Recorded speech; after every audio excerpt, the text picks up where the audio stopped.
We come before you with gratitude, thanking you for all of these small blessings that you have provided for us. Grant us now, we beseech thee, that you may be able to reign across the world your grace and your everlasting faith in all of those who believe and don't believe, and those believers who are in trouble. We pray this in the name of Jesus Christ. Amen.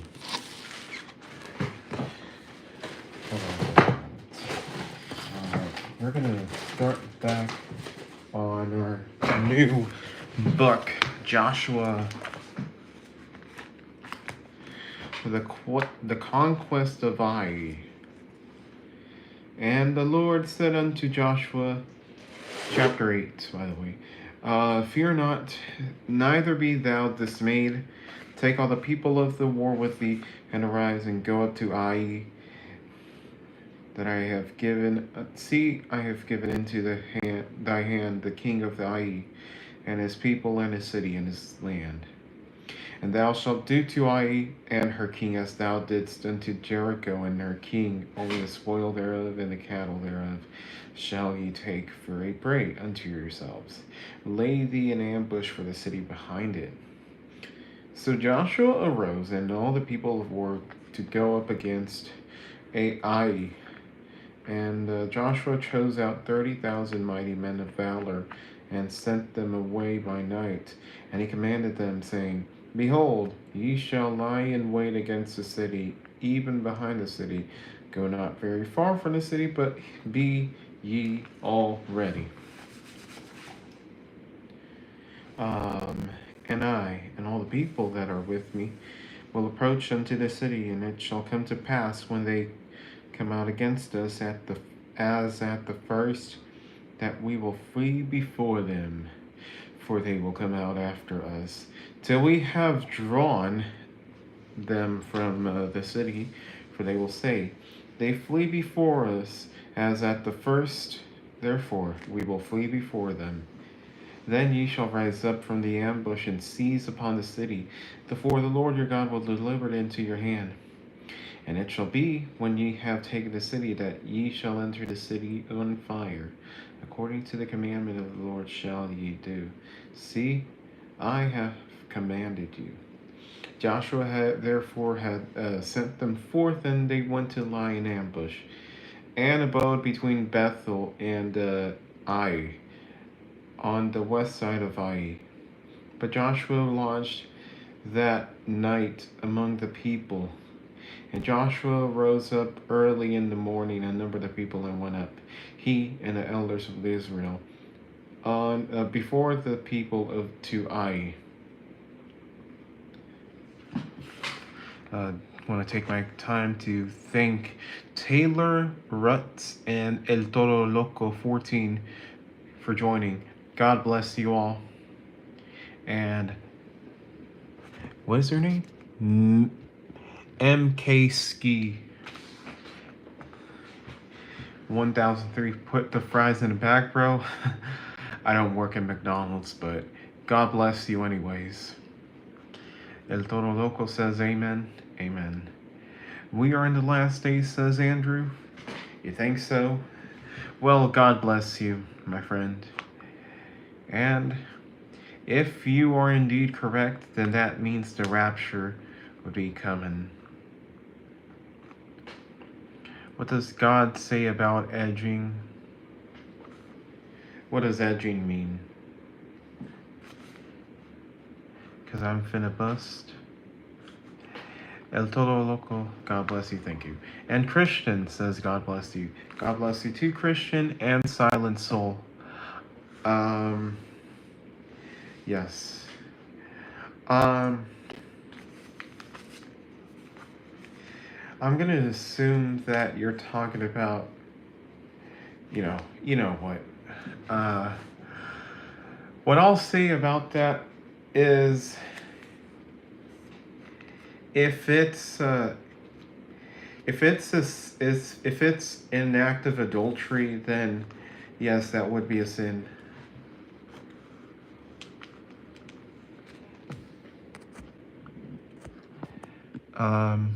But if it's unintentional,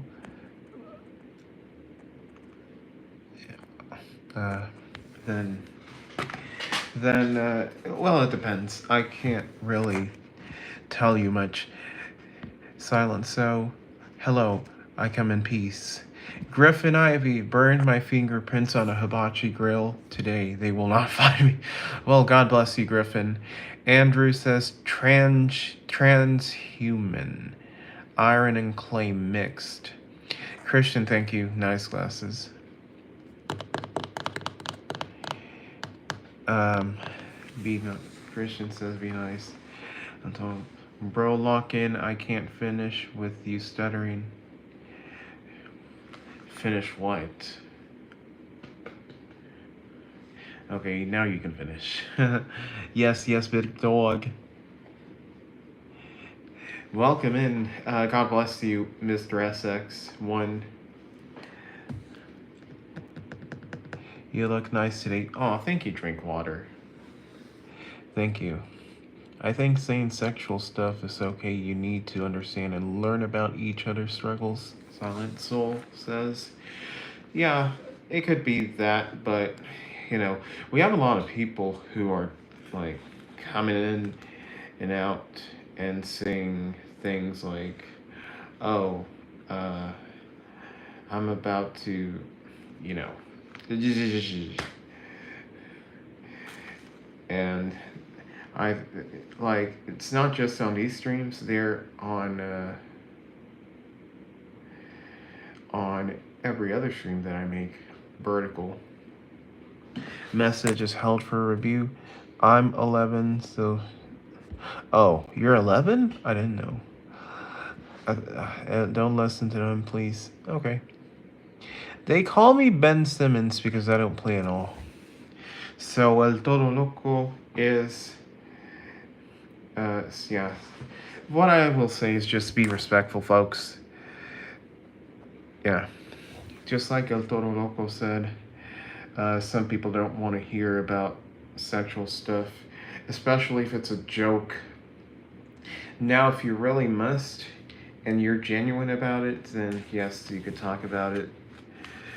And I could probably tell. Tony Ivory, God bless you. Welcome in. I'm so sorry for you. Don't worry. It is what it is. Oh, another. Nah, F them if they can't take a joke. They're so mean. Okay. Let's just keep on reading. Guys. And all the people, even the people of war that were with him, went up and drew nigh, and came before the city, and pitched on the north side of Ai. Now there was a valley between them and Ai. And he took about 5,000 men, and set them to lie in ambush between Bethel and Ai. And he took out about 5,000 men, and set them to lie in ambush between Bethel and Ai, on the west side of the city. And when they had set the people, even all the host that was on the north of the city, and their liers in wait on the west of the city, Joshua went that night into the midst of the valley. And it came to pass, when the king of Ai saw it, then they hasted and rose up early. And the men of the city went out against Israel to battle, he and all his people, had a time appointed before the plain, but he wist not that there were liers in ambush against him behind the city. And Joshua and all Israel made as if they were beaten before them, and fled by the way of the wilderness. And all the people that were in Ai were called together to pursue after them, and they pursued after Joshua, and were drawn away from the city. And there was not a man left in Ai or Bethel that went not out after Israel, and they left the city open, and pursued after Israel. And the Lord said unto Joshua, Stretch out the spear that is in thy hand toward Ai, for I will give it into thine hand. And Joshua stretched out the spear that he had in his hand toward the city. And the ambush arose quickly out of their place, and they ran as soon as he had stretched out his hand. And they entered into the city and took it and hasted and set the city on fire. And when the men of Ai looked behind him, they saw, and behold, the smoke of the city ascended up to heaven, and they had no power to flee this way or that way. And the people that fled to the wilderness turned back upon the pursuers. And when Joshua and all Israel saw that the ambush had taken the city, and that the smoke of the city ascended, then they turned again and slew the men of Ai. And the other issued out of the city against them. So they were in the midst of Israel, some on this side and some on that side, and they smote them, so that they let none of them remain or escape. And the king of Ai they took alive, and it brought him to Joshua.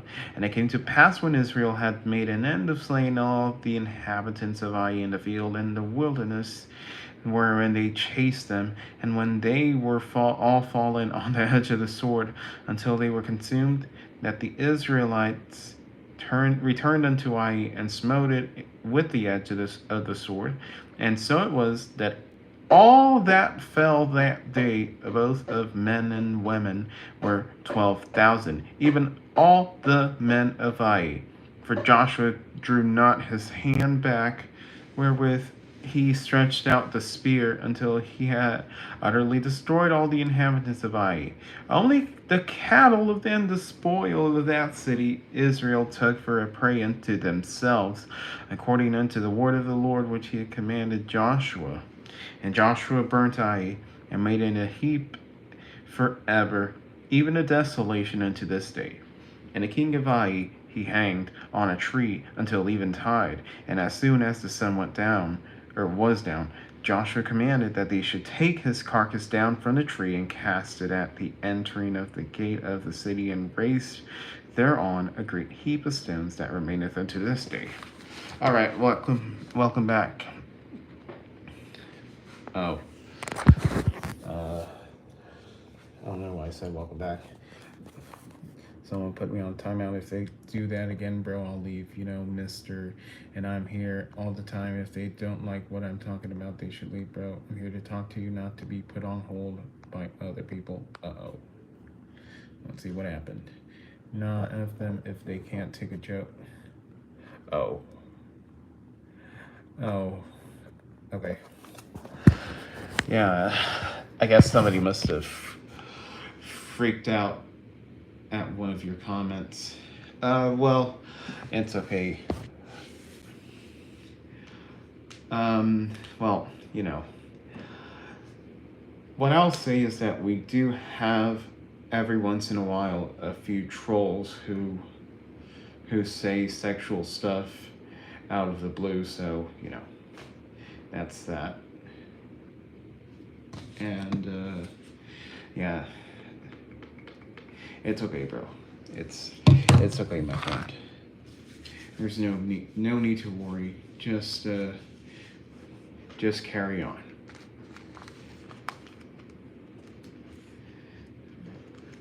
The blessings and cursings. Then Joshua built an altar unto the Lord God of Israel in Mount Ebal,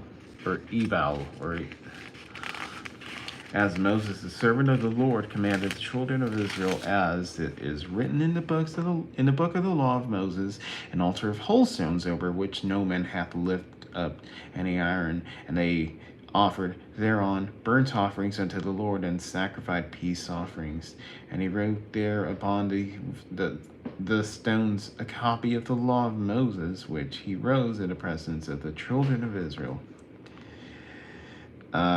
And all Israel and their elders and officers and their judgments stood on the side the ark, and on that side before the priests the Levites, which bear the ark of the covenant of the Lord, as well as a stranger, as he that was born among them. Half of them over against Mount Gerizim, and half of them over against Mount Ebal, as Moses, the servant of the Lord, had commanded before, that they should bless the people of Israel. And afterward he read all the words of the law, the blessings and cursings, according to all that is written in the book in the book of the law.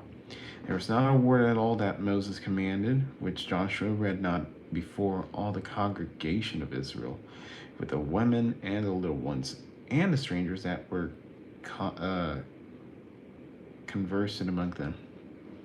I ain't said shit, bro. I'm 28, not 15. I don't gotta watch how I talk around people too old for that. As long as you're alright, bro, and keep doing you. Any more tests coming up, bro? Oh yeah, I have 2 tests coming up. I have calculus, and then I have actually calculus I have last, and chemistry. That's the other one. But chemistry lab. You see, there's a course for chemistry, like lecture, and then another one for lab. I'm taking the lab test. So basically, what it is you have to basically just answer, for example, safety questions, or questions about equipment that you use, flasks, or what the heck is that? Oh, that's a blender.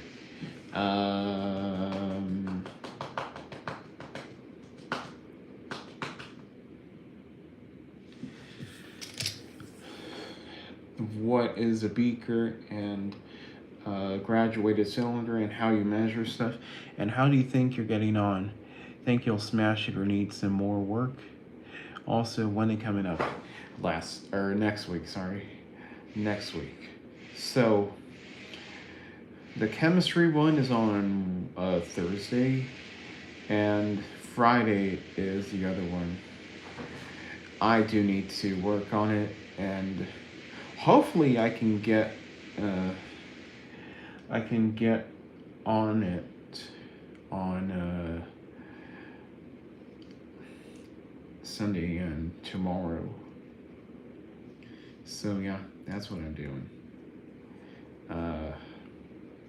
I do have to study more. That's my thing.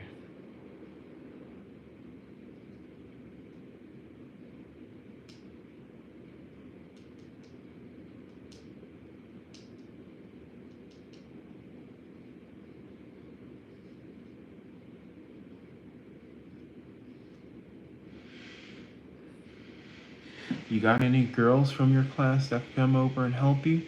2 for the price of 1. No. I don't talk to anybody in there except whoever's my lab partner that day. But otherwise, no. I don't really talk to anyone. In fact,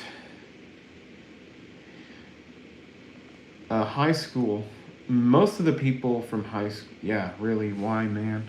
Well, most of the people I knew from elementary, middle school, and high school, they went on and just moved to other colleges, bigger colleges than mine,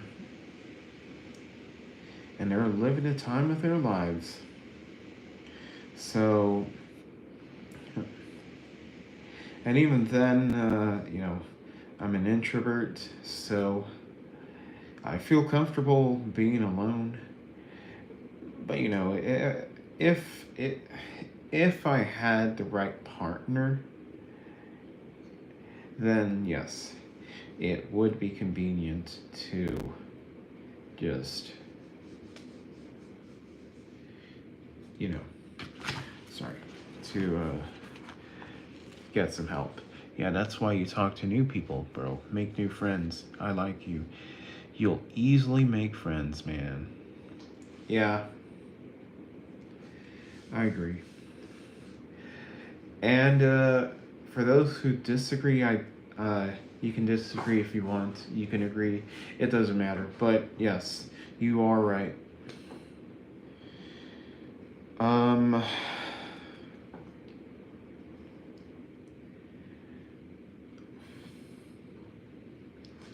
I don't know. I don't really know why I haven't made a lot of friends there. I guess that's how life goes, at least for me. But again, it's different for every person. So so that's that. All right, so let's start back up with chapter 9. The league with the Gibeonites. And it came to pass when all the kings were which were on this side of Jordan, in the hills and in the valleys, and in all the coasts of the great sea, over against Lebanon, the Hittites and the Amorites, the Canaanite, the Perizzite, and the Hivite, and the Jebusite heard thereof, that they gathered themselves together to fight with Joshua and with Israel with one accord. And when the inhabitants of Gibeon heard what Joshua had done unto Jericho and unto Ai, they did work willily, and went and made as if they had been ambassadors, and took old sacks upon their asses, and wine bottles old and rent and bound up, and old shoes and clouded upon their feet, and old garments upon them, and all the bread of their provision was dry and moldy. And they went to Joshua unto the camp of Gilgal, and said unto him, and to the men of Israel, We be come from a far country. Now therefore make ye a league with us. And the men of Israel said unto the Hivites, Peradventure ye dwell among us, and how shall we make a league with you? And they said unto Joshua, We are thy servants. And Joshua said unto them, Who are ye, and from whence come ye? Hey, talking to the birds as well, man. Don't hate the player, hate the game. True. Yo, where's everyone on this chat? I see 15 people watching, but ain't no one saying stuff. Probably they don't have anything to say, or they're just, scrolling by. It doesn't matter. What matters is the experience. And they said unto him, From a very far country thy servants are come, because of the name of the Lord thy God, for we have heard the fame of him, and all that he did in Egypt, and all that he did to the two kings of the Amorites that were beyond Jordan, to Sihon or Sion, king of Heshbon, and to Og, king of Bashan, which was at Asheroth. Wherefore our elders and our inhabitants of our country spake to us, saying, Take victuals with you, and go with you for the journey, and go to meet them, and say unto them, We are your servants. Now therefore make ye a league with us. That's what she said. This our bread we took hot for our provision out of our houses on the day we came forth to go unto you. But now, behold, it is dry, and it is moldy. And these bottles of wine which we filled were new, and behold, they be rent. And these our garments and our shoes are become old, by reason of the very long journey. And the men took of their victuals, and asked not counsel at the mouth of the Lord. And Joshua made peace with them, and made a league with them, to let them live. And the princes of the congregation swear unto them. Anyways, look, bro, I'm going to have off to bed. It's 5 a.m. here. I just come to check to you, see how you're doing. But what I'll do is hit that notification bell so I know when you're next on. Good luck with it all, bro. And remember, get talking to them girls. You the man. Night, bro. Good night, my friend. 5 a.m. Holy smokes. In the UK. Yeah, you should be sleeping, but I do appreciate you. Thank you, thank you, thank you. Sleep deep, rise to shine bright, and go in peace and seek the love of the Lord. And good night. Christian, God bless you. Welcome in. Take care, bro. Thank you. Adam, random question. How long did it take to grow your hair? I've been growing it out since 2020, I want to say. So, apart from occasional trimmings, my mom, she would trim my hair sometimes if she decided it was too long or if it got tangled too much. But apart from that, it has taken 4 years to grow to grow this out. So yeah. My last true haircut was back in 2020 with a friend named John Ruiz, who I think moved to San Antonio, so yeah. And he was my specialist. I call him specialist, but in reality, he just cut my hair in his home, in his shack. So yeah, that's that.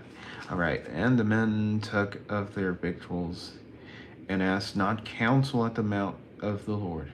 And Joshua made peace with them and made a league with them to let them live. And the prince of the congregation sware unto them.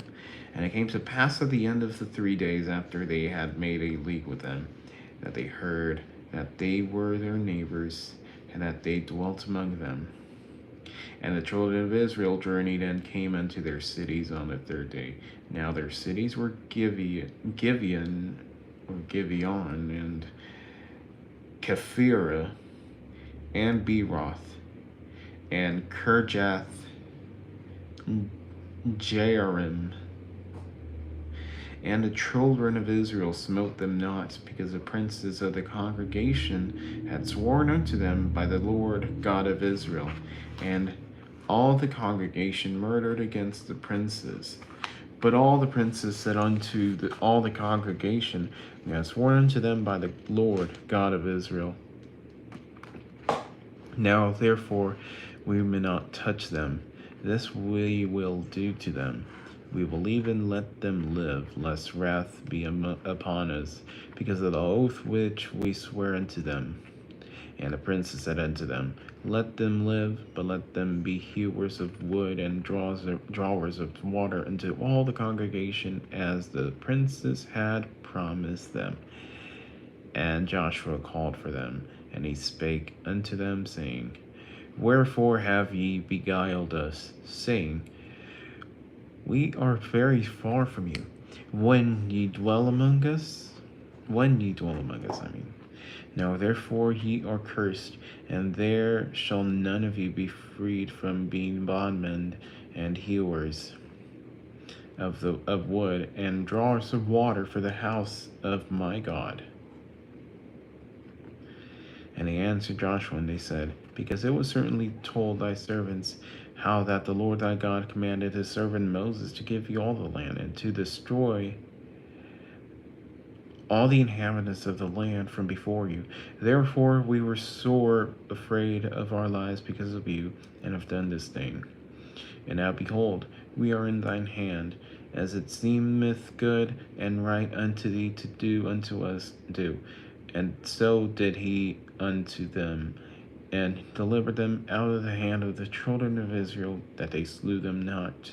And Joshua made them that they hewers of wood and drawers of water for the congregation and for the altar of the Lord, even unto this day, in a place which he should choose. Chapter 10. The victory at Gibeon, or Gibeon, whichever one it is. It was a long one, but we could get through it.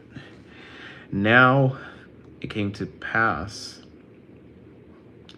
when Adoni-Zedek, king of Jerusalem, had heard how Joshua had taken Ai and had utterly destroyed it, as he had done to Jericho and her king, so he had done to Ai and her king, and how the inhabitants of Gibeon had made peace with Israel and were among them, that they feared greatly, because Gibeon was a great city, as one of the royal cities, and because it was greater than Ai, and all the men thereof were mighty.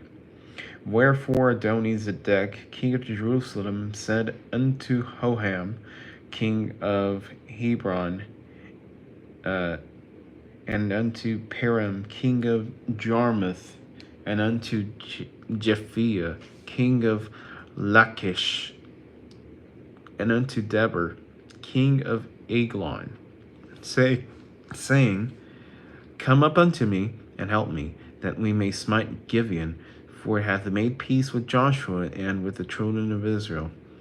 Therefore the 5 kings of the Amorites, the king of Jerusalem, the king of Hebron, and the king of Jarmuth, the king of Lachish, the king of Eglon, gathered themselves together and went up, they and all their hosts, and encamped before Gibeon, and made war against them.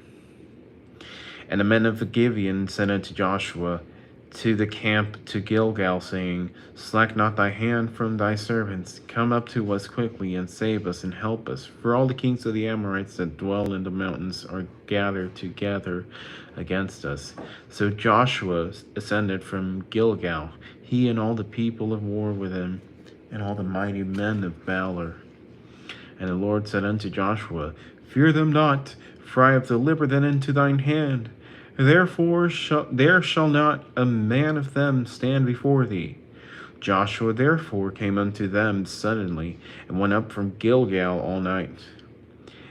And the Lord discomfited them before Israel, and slew them with a great slaughter at Gibeon, and chased them along the way that goeth up to Beth Horon, and smote them to Azekah, and unto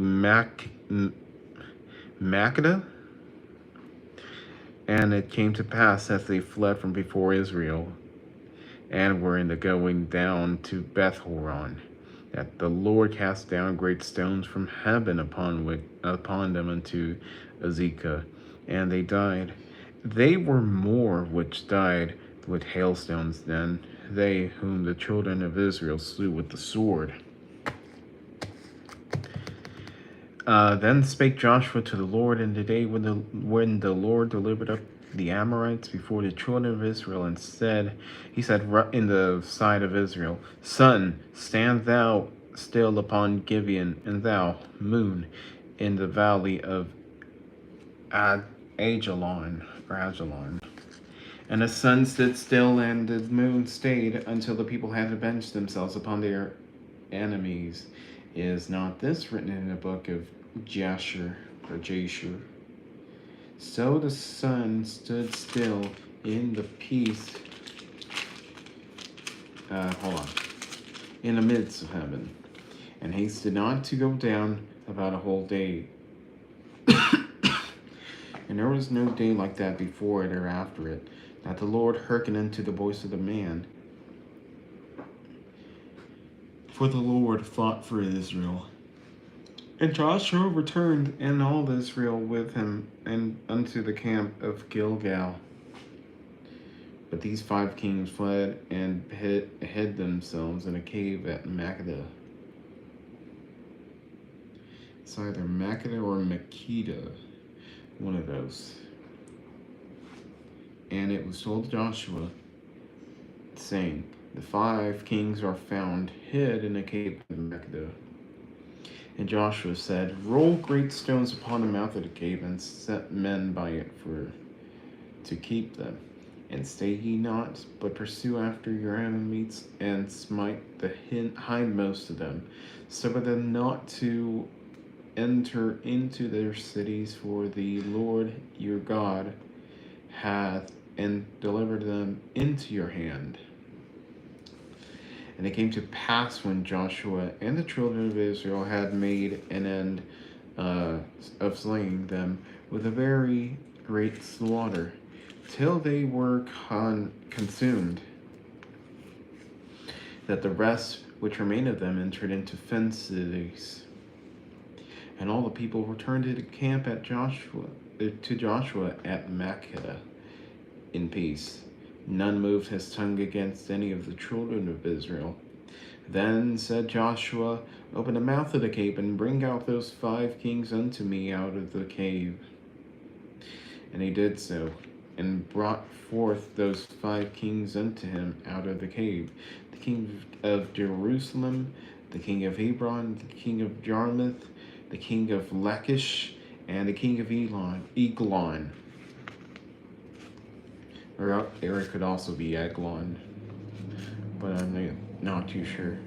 And it came to pass, when they brought out those kings unto Joshua, that Joshua called for all the men of Israel, and said unto the captains of the men of war which went with them, come near, put your feet upon the necks of these kings.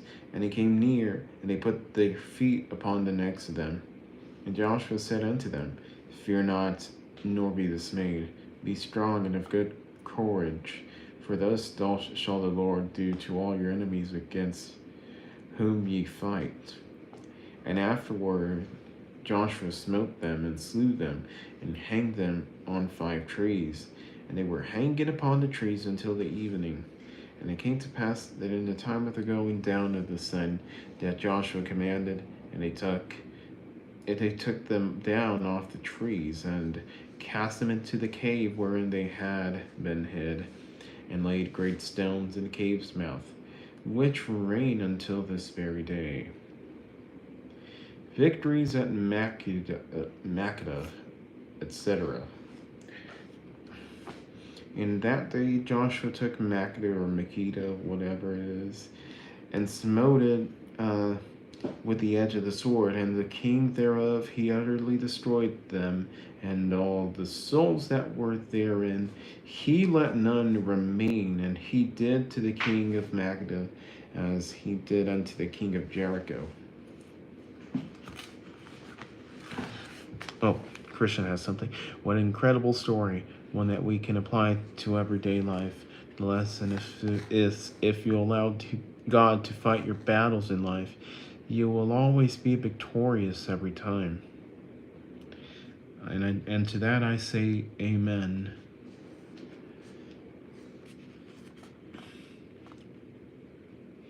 And Joshua passed from Livnah, and all Israel with him, unto Lachish, and encamped against it, and fought against it.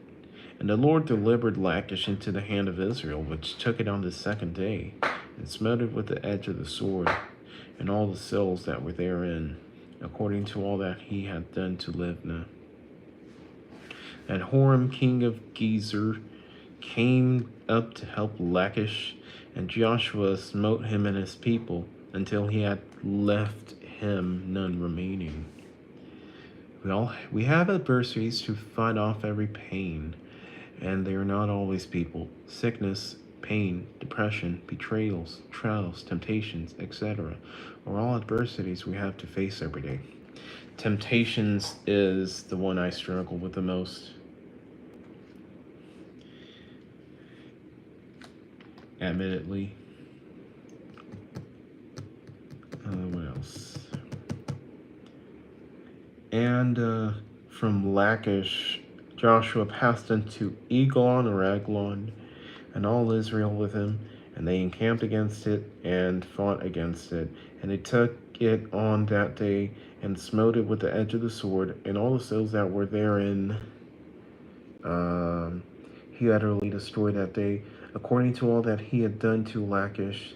And Joshua went up from Eglon, and all Israel with him, and unto Hebron, and they fought against it, and they took it and smote it with the edge of the sword, and the king thereof, and all the cities thereof, and all the souls that were therein. He left none remaining, according to all that he had done to Eglon, but destroyed it utterly, and all the souls that were therein. God wants us to hand over all of those horrid things to Him. He wants us to know that we shouldn't have to face adversity alone. That's right. Maybe I should maybe I should ask God to help me fight temptations. Like, for instance, there's pizza in a school meeting that I shouldn't be eating. I need God to help me fight off that temptation. And Joshua returned, and all Israel with him, to Debir, and fought against it. And he took it, and the king thereof, and all the cities thereof, and they smote them with the edge of the sword, and utterly destroyed all the souls that were therein. He had left none remaining, as he had done to Hebron, so he did to Debir, and to the king thereof, as he had done to Libnah and to their king. So Joshua smote all the country of the hills, and of the south, and of the vale, and of the springs, and all their kings. He left none remaining, but utterly destroyed all that breathed, as the Lord God of Israel commanded. And Joshua smote them from Kadesh Barnea, even unto Gaza, and all the country of Goshen, even unto Gibeon. And all the kings in their land did Joshua take at one time, because the Lord God of Israel fought for Israel. And Joshua returned, and all Israel with him, unto the camp of to Gilgal. The word of the Lord. Praise to you, God. How many chapters are there in Joshua?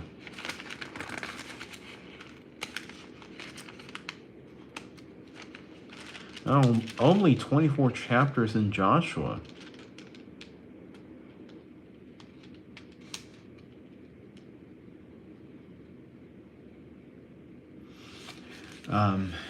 Anyways, I asked God to help me cut down on sugars and similar foods. I cut down quite a bit on sugary treats, but my diet still isn't the best, I must admit.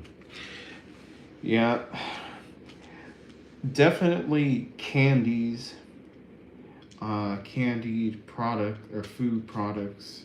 I've definitely mostly left off, but other things like these marshmallow biscuits or whatever the heck they call it. These Mexican things. It's like a cracker with 4 marshmallows and a center of jelly.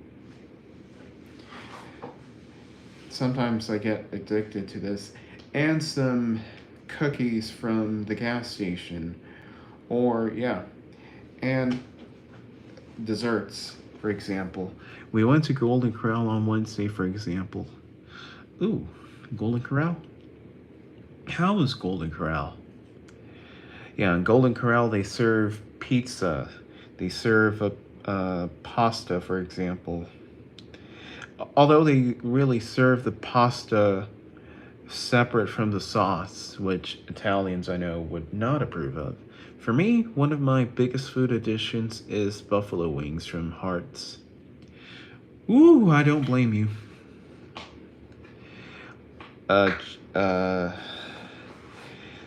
Sometimes I do wish I had some chicken wings. But yes, definitely an addiction. Golden Corral's food was great. I love the meatloaf, fried chicken, and baked fish. It was all awesome. Glad to hear that. Meatloaf, I think it's underrated. I don't know why, but even if it's properly rated, I still feel like it's underrated. Well, meatloaf back in the day was among the best of its kind. Fried chicken, of course. Yeah, fried chicken, even if it's fried chicken from churches, it hits the spot. And baked fish, well, I'm not necessarily a fan of baked fish, but I did cook up some cod, pan-seared cod from the freezer, which I had just just today. Uh, Also made a few shrimps and some scallops, two scallops I had. I gave my mom two other scallops. Yeah, on Fridays I'm practicing Lent, so definitely eating fish instead of meat. The grilled meatloaf from Logan's Roadhouse is fire. Grilled meatloaf. You see, I never had grilled meatloaf, but that sounds mouth-watering. And even better, if they cook it with a charcoal, it's going to taste even greater.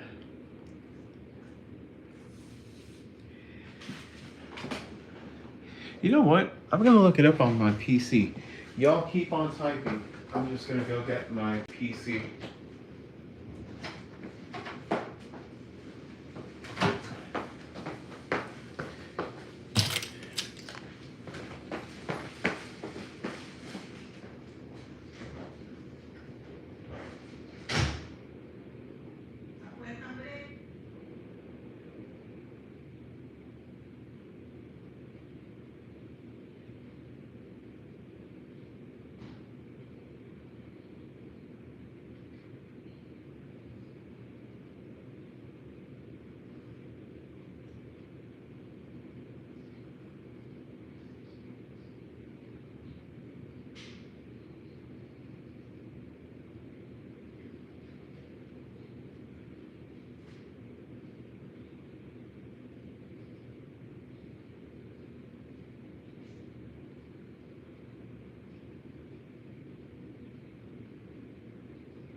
No.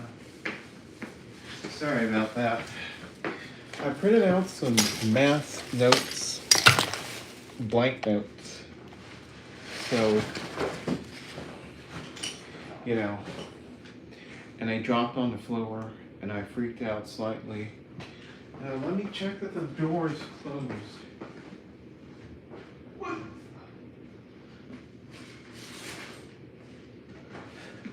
Yep. That's that. Oh, check this out, guys. You're gonna love this. You are going to love this, folks.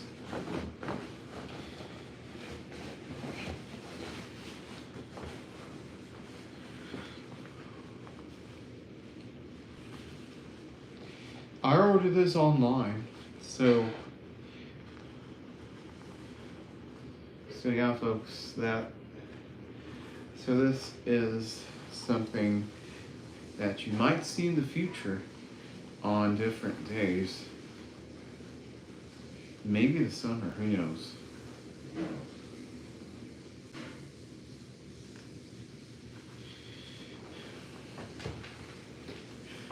Let me just take this one. Say hello to Chef Gypsy. Chef Gypsy.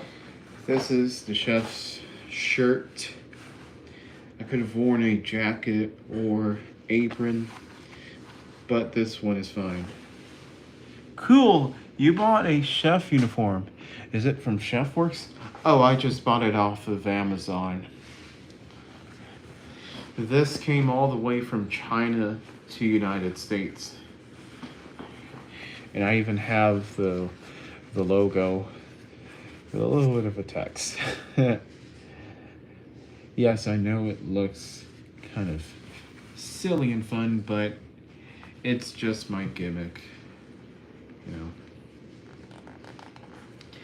There was this manufacturer that was available on Amazon that allowed me to paste that logo on there. So, yeah.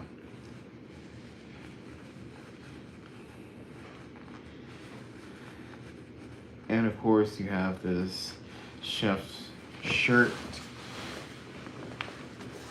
which I'll be wearing. Chef Work is a company that makes almost all the uniforms for restaurant chefs. Oh, is that so?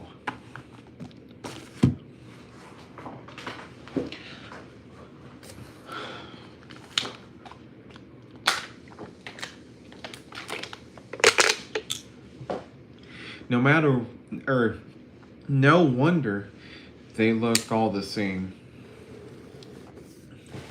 Actually, you know what? Let me see if there's a... Oh, I see it. Chef Code. So it's not Chef Works, but it's called Chef Code. At least mine. Even the student chef forms at the Art Institute were from Chef Works. Is that so? So Chef Works, yeah, you know, most of the chef uniforms are white, at least from what I can gather. I decided to go with black because it's not quite as subject to staining as the white uniforms.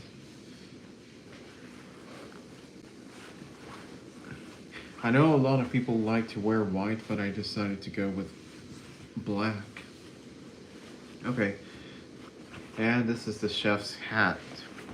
Oh, by the way, this is made in Pakistan.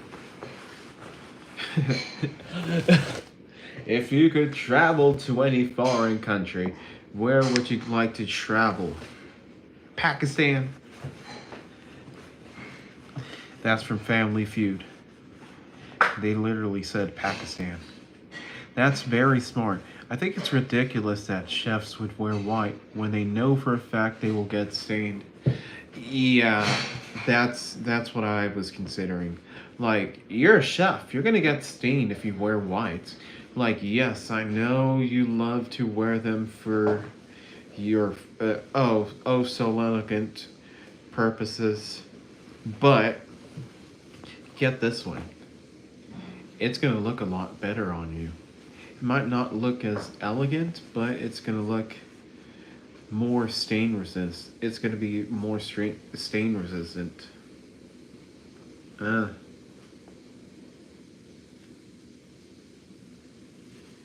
Okay, so I'm looking at the logo, and it doesn't look like the best silkscreen printing. There's a little bubble in here that I could try to push out. Another one. What are the care instructions on the label? I know for a fact that it says machine wash cold. Okay, 60% cotton, 40% polyester. Machine wash cold with like colors. Do not bleach. Tumble dry low. And made in Pakistan.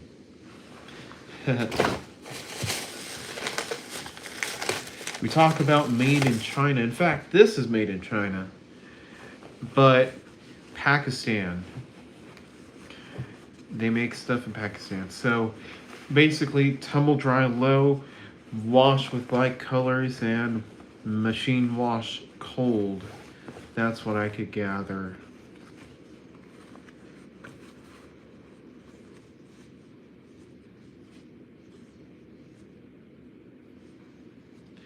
As for the chef's hat, what? What? What? There's no label? I even flipped it inside out to look for it, but there's no label. Yikes. Okay, well, I guess that's not for washing.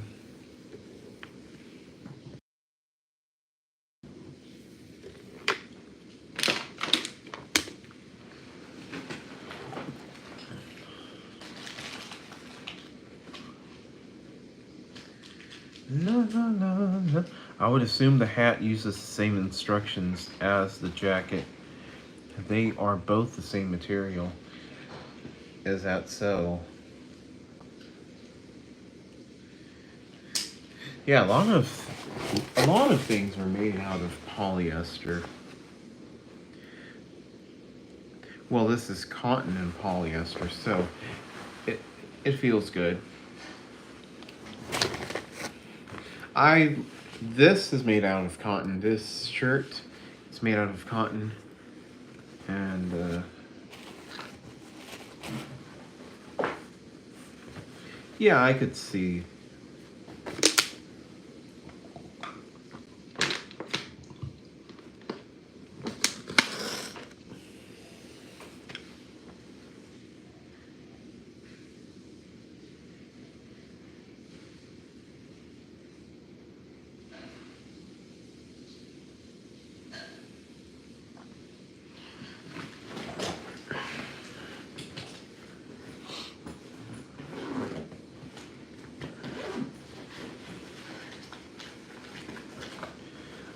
Polyester must be better for wicking food-related substances than cotton.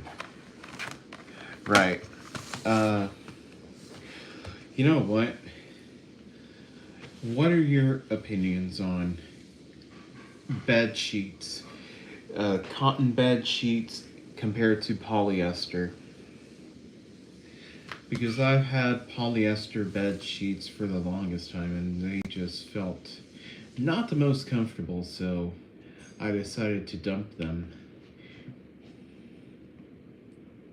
Or not, well, dump them as in stop using them. So I'm no longer using them, so I'm just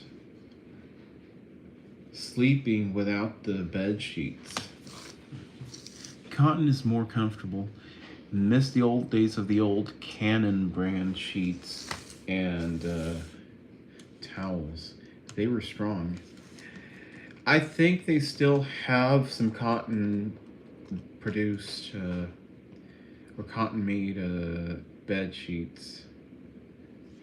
Well, in fact, there's a company named Redland that makes cotton sheets, which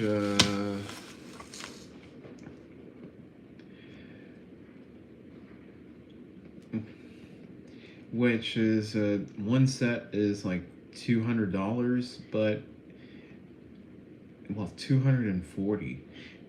Cotton is grown in Alabama for this sheet set, and they have it in cotton colors as well. Or they call it natural, so you could see all the granules of the cotton and some of the twigs that were ground up in there. So yeah, very good, I will say. All right, POV, FaceTiming. I was looking at stuff on Instagram. It's me, Tyler. God bless you, Tyler. Welcome in. God bless you. And yeah. We just wrapped up today's Bible and we're just chatting.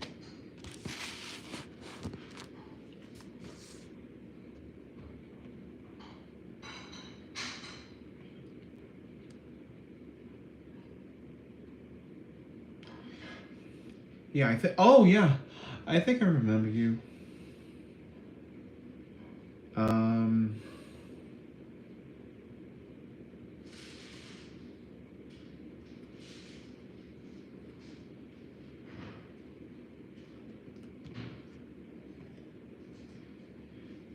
Were you that guy from Louisiana, or was that somebody else?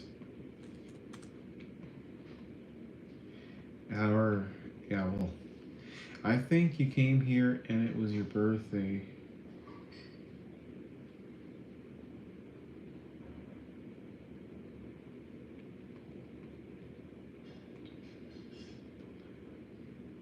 Yeah, that was me. Yeah, now I remember.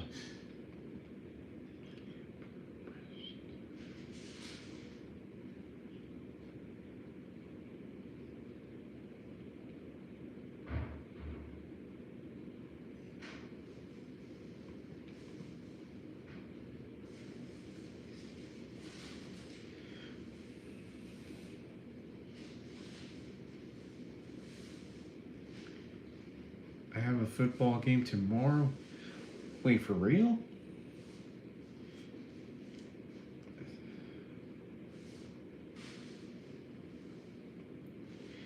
Well, here in Texas, you're only going to uh, have football games during the fall.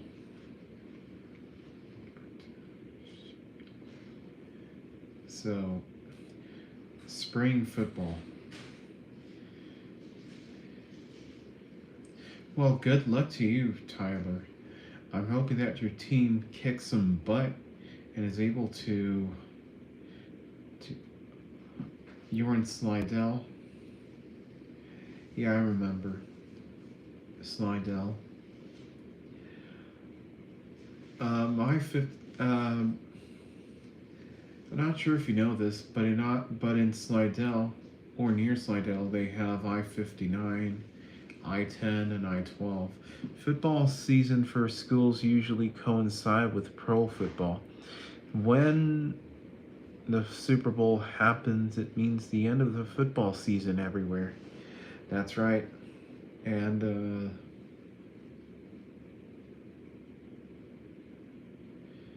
um, the only way that there would be some kind of football in the spring, or flag football.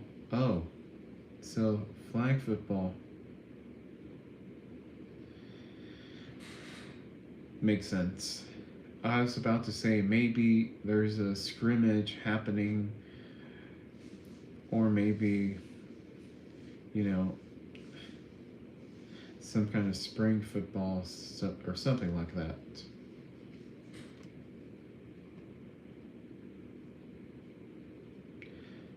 Flag football.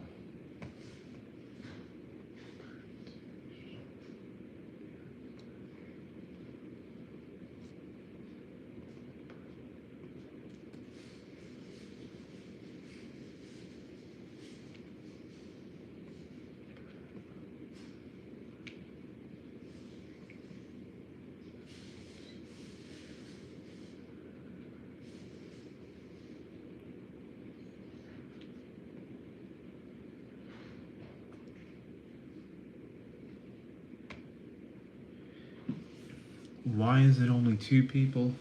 Who knows? We had a few people in the beginning, but they're they're easy come, easy go. Some of them. Can I share with you a dream I had last night? Go for it.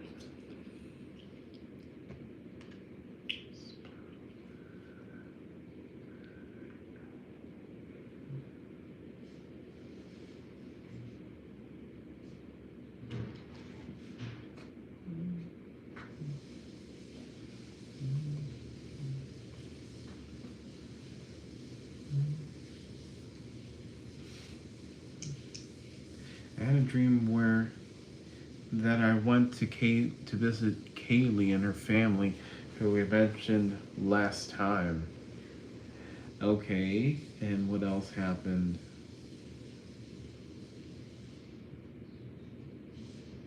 They had a big house, a huge swimming pool, and they were having a huge party with a lot of people. Aww.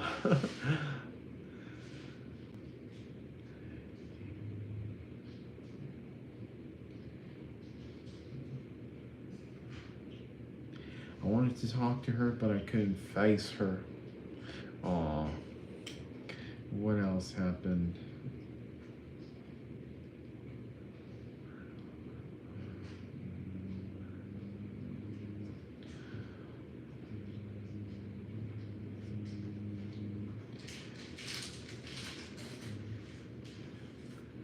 I knew she was there, but couldn't find her because there were too many people. Dad told me she was being selective over who she was talking to.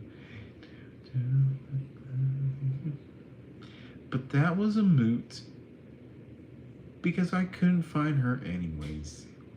It was a packed house. Oh, yeah. So, what else happened? I'm so excited for tomorrow. Yeah, well, good luck in your game. I'm hoping that your team wins.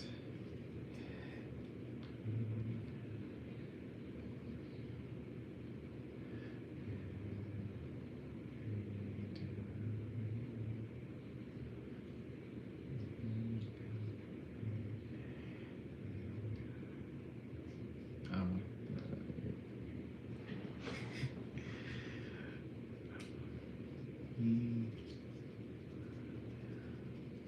I also saw another person that I was somewhat attached to in real life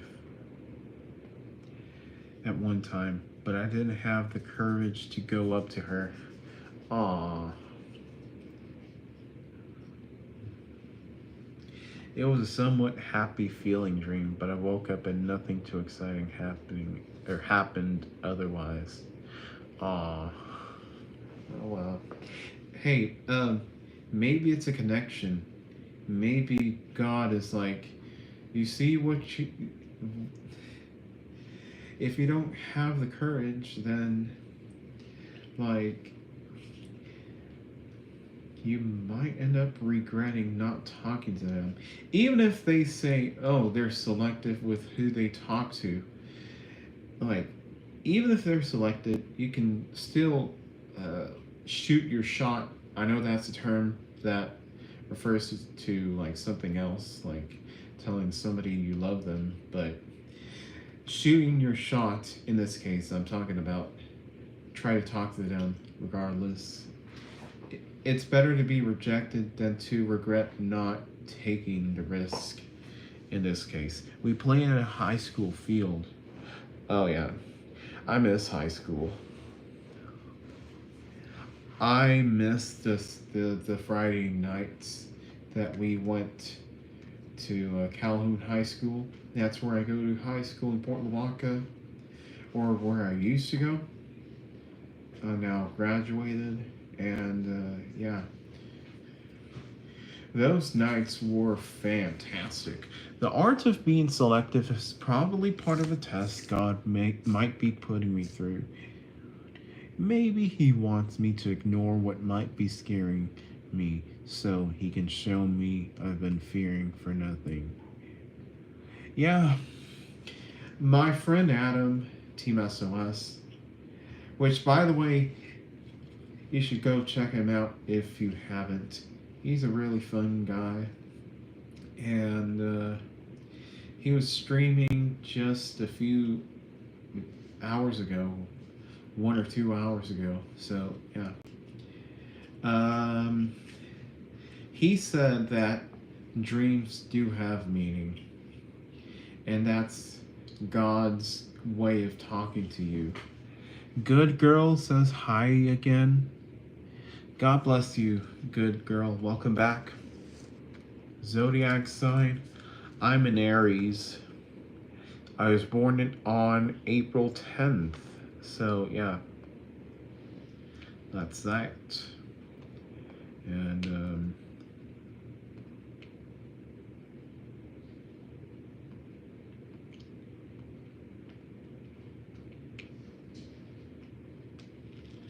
are you Muslim? I'm Catholic. Tyler Gutierrez or Guitros. I'm a Cancer. Well, Cancer.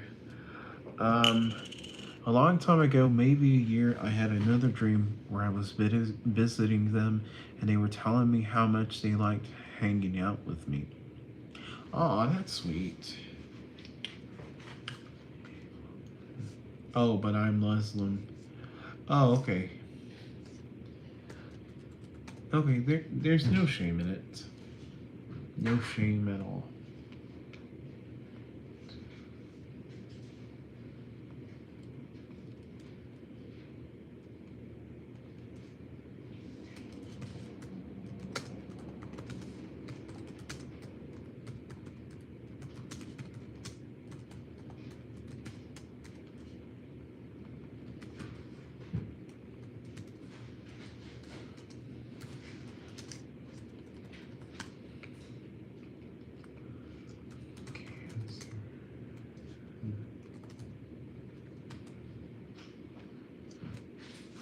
So, Tyler, it's 11:47 p.m.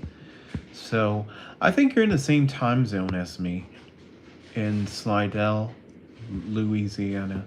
So, Tyler, I looked up on your Cancer sign zodiac Cancer, and it says that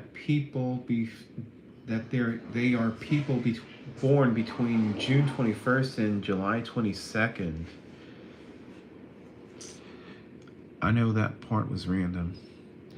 Oh, sorry.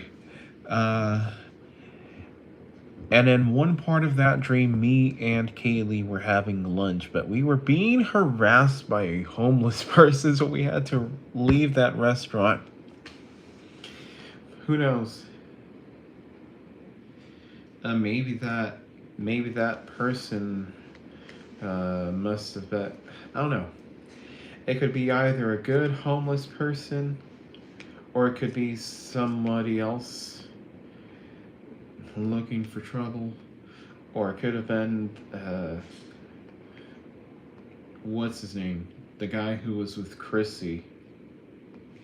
Isn't zodiac signs considered to be fortune telling? You know what? I I never thought about that, but yeah, I guess so. I think somebody said that fortune telling, of course, is a sin. Zodiac signs are satanic or something like that. I don't really know, nor do I mind not. Well, if they are, then it is what it is.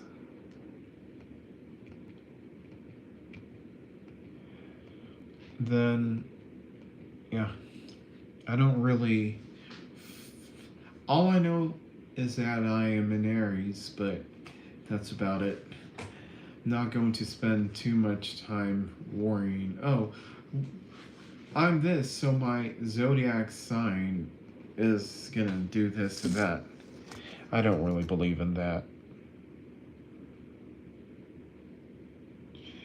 Tyler, she was a good friend of mine. She wasn't a love interest. Aw, yeah. Anytime I suss something to be satanic, I don't go near it. Okay.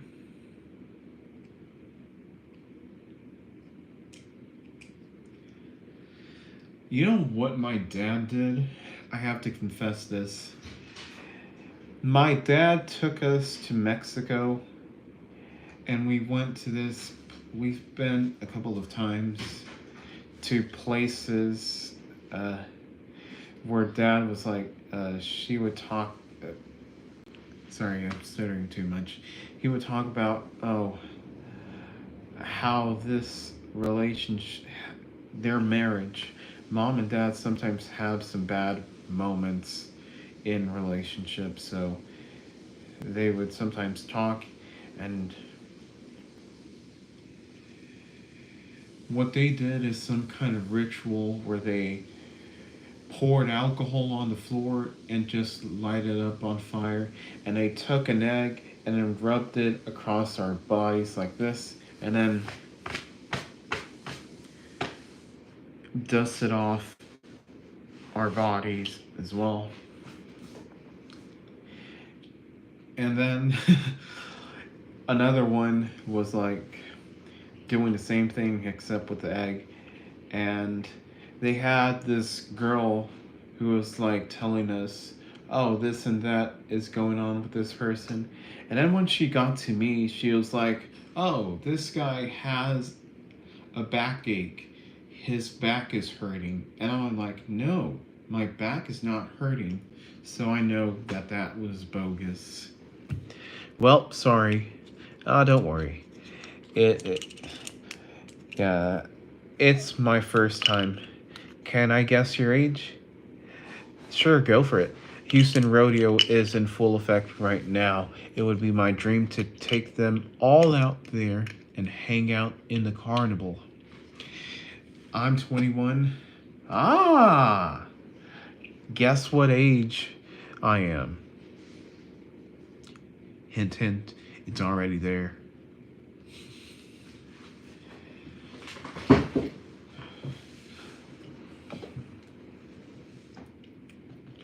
Can you guys guess how old I am? Uh, yes, Tyler, I am 21. So,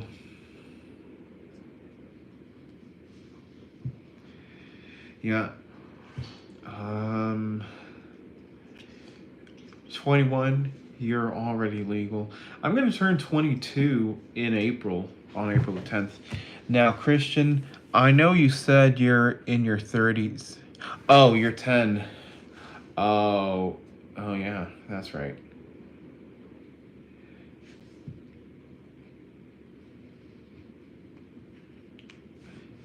Well, I hope you become a big football fan or football star so you can go down to UT to Austin and play for the Texas Longhorns, or if you'd like to play LSU. LSU because Louisiana.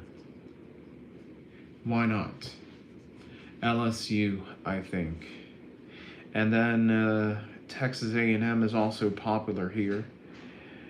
What else? What else? What else? What else? Alabama, Georgia, you name it. 32. Oh, I was gonna say you were 35. I knew you were in your 30s, but I was 3 years off. Okay. Time goes by real quick. That's all we have to know.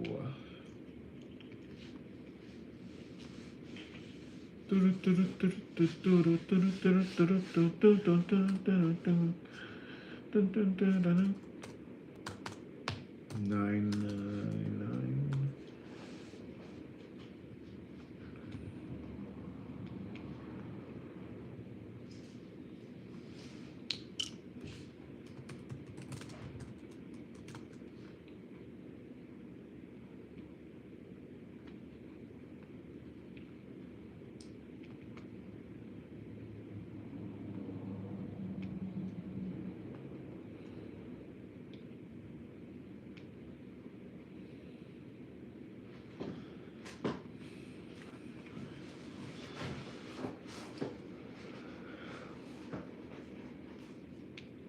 I'm just going to check on.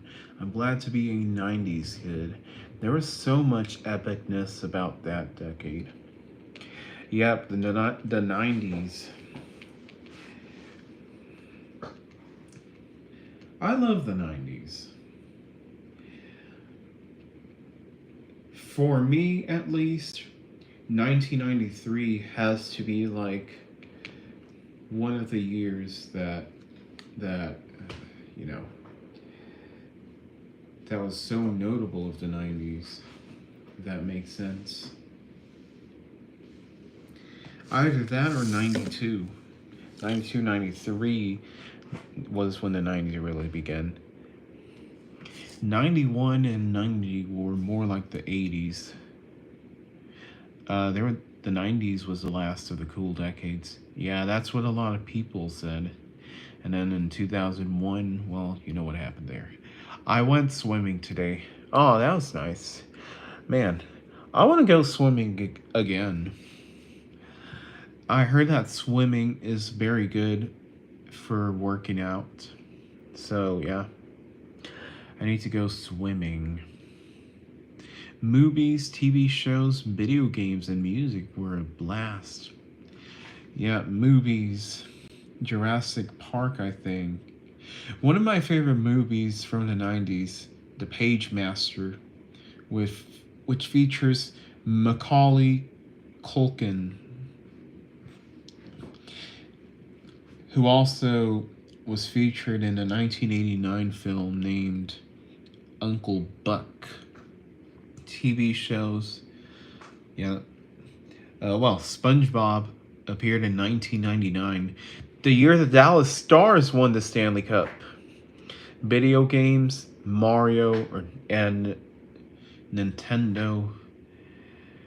Music, of course, Britney Spears, NSYNC, Backstreet Boys. They were a blast. We still play video games? Aw, that's great. Heck, well, may I ask on what platform you play your video games? Like, do you play them on your Nintendo or on your phone? Yeah. SpongeBob was awesome in the earlier seasons. Nowadays, he's just a creep that crushes on Squidward. Yeah. I don't know why Squidward gets a lot of crap from all of Bikini Bottom. He has to bear the un- he has to bear SpongeBob even if he doesn't want to. He's not allowed to have peace, apparently. The Super Nintendo was the best gaming console of the 90s. Yep. Super Nintendo, Nintendo 64, Game Boy. Oh, and the PlayStation, the PS1, retrospectively. That was also popular. The My Phone, sometimes console.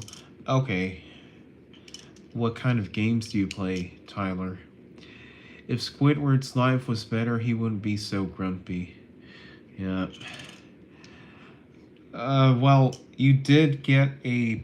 I don't know if you watched the episode from 2007, but Squidward was happy for a moment when he got electrocuted with that fence. So when he got electrocuted, he turned happy, and then he got electrocuted again and again, and he turned grumpy again. But when he was happy, he was so happy that he even got Employee of the Month. So he overtook SpongeBob, and SpongeBob got upset. Like that episode was so bogus. I don't like that episode just because of that. Call of Duty Mobile. Oh yeah. Call of Duty. What else? Modern Warfare. What else? Black Ops. Black Ops 6. They have emulators for Windows where you can play Super Nintendo ES Entertainment System, games on a PC. Yeah, that's right. They also have that for PlayStation systems as well. That episode you're referring to is Breath of Fresh Squidward. Yep, exactly. Breath of Fresh Squidward is the episode. And behold, it is Saturday. I'll be right back. Just give me a moment. You can keep typing your things as well.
Alright, I'm back.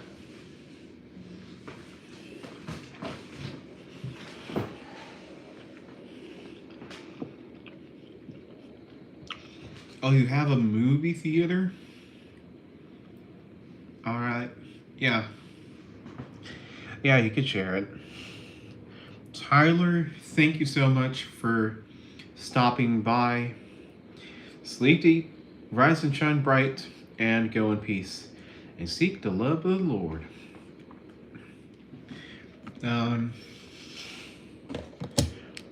Alright. Oh, we have a link for it. So, this is what we're going to do. We're going to watch it on the PC. Yeah, good luck, my friend. Good luck on your flag football. Let's see. Are you really the last? Oh. This is Pi, and if it sounds familiar to you, it's probably because you... Darn ads. So here's my living room system. It is powered by a TOA BG1120 connected to the audio out input on the back of the Onkyo receiver seen here. The Onkyo serves as a switch. The Xfinity cable box plugs into the CD input, and then I have the TV by itself on the video 2 input. So whenever I want to use either one, I can switch there. For example, if I want to put in a DVD, I have to switch to the TV input, which is video 2. This Onkyo receiver powers this speaker right here.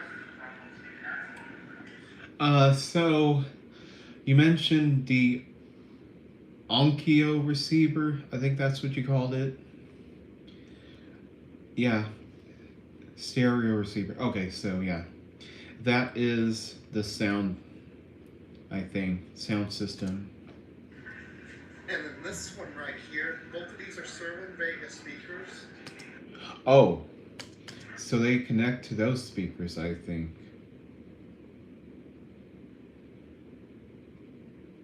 Serwin Vega 4 speakers. This JBL CSS 8008 speaker. Yep. The sound system is a mix of home theater and commercial 70-volt audio. Wow. Oh, this JBL CSS 8004. That looks like that looks a lot like the speakers in my school, which most of them are Roland speakers, which have a setting for a bell, but still it looks a lot like those for some reason. And it powers. I will say though that the ones in my high school are made out of metal. This Roland 3702. My oh, speaking of Roland, you just brought that up. Roland 3702, a rebranded Atlas AP3 or 30T. Yeah. My sister made it home, but I'm back. Oh, welcome back, Tyler. There are ceiling speakers mounted in boxes along the wall. I have a Roland speaker on my room system. Yeah, this type of speaker that I'm looking at, that looks a lot like a megaphone.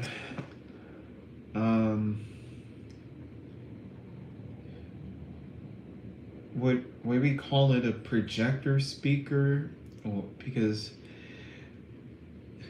there's a difference. The thing that looks kind of like a megaphone type of shape, at least in fire alarms, we call that a projector. These are the ceiling speakers and Roland speaker on my room system, which I will show you in just a second. I have many of those megaphone speakers. They're called horn speakers. That's the word. Horn speakers. Yeah. Even in the fire alarms, they do mention horn speakers. See you later. I'm about to get some rest. I have a game tomorrow. Good luck, my friend. Tyler Guitros. Oh, we have a call. Hold on.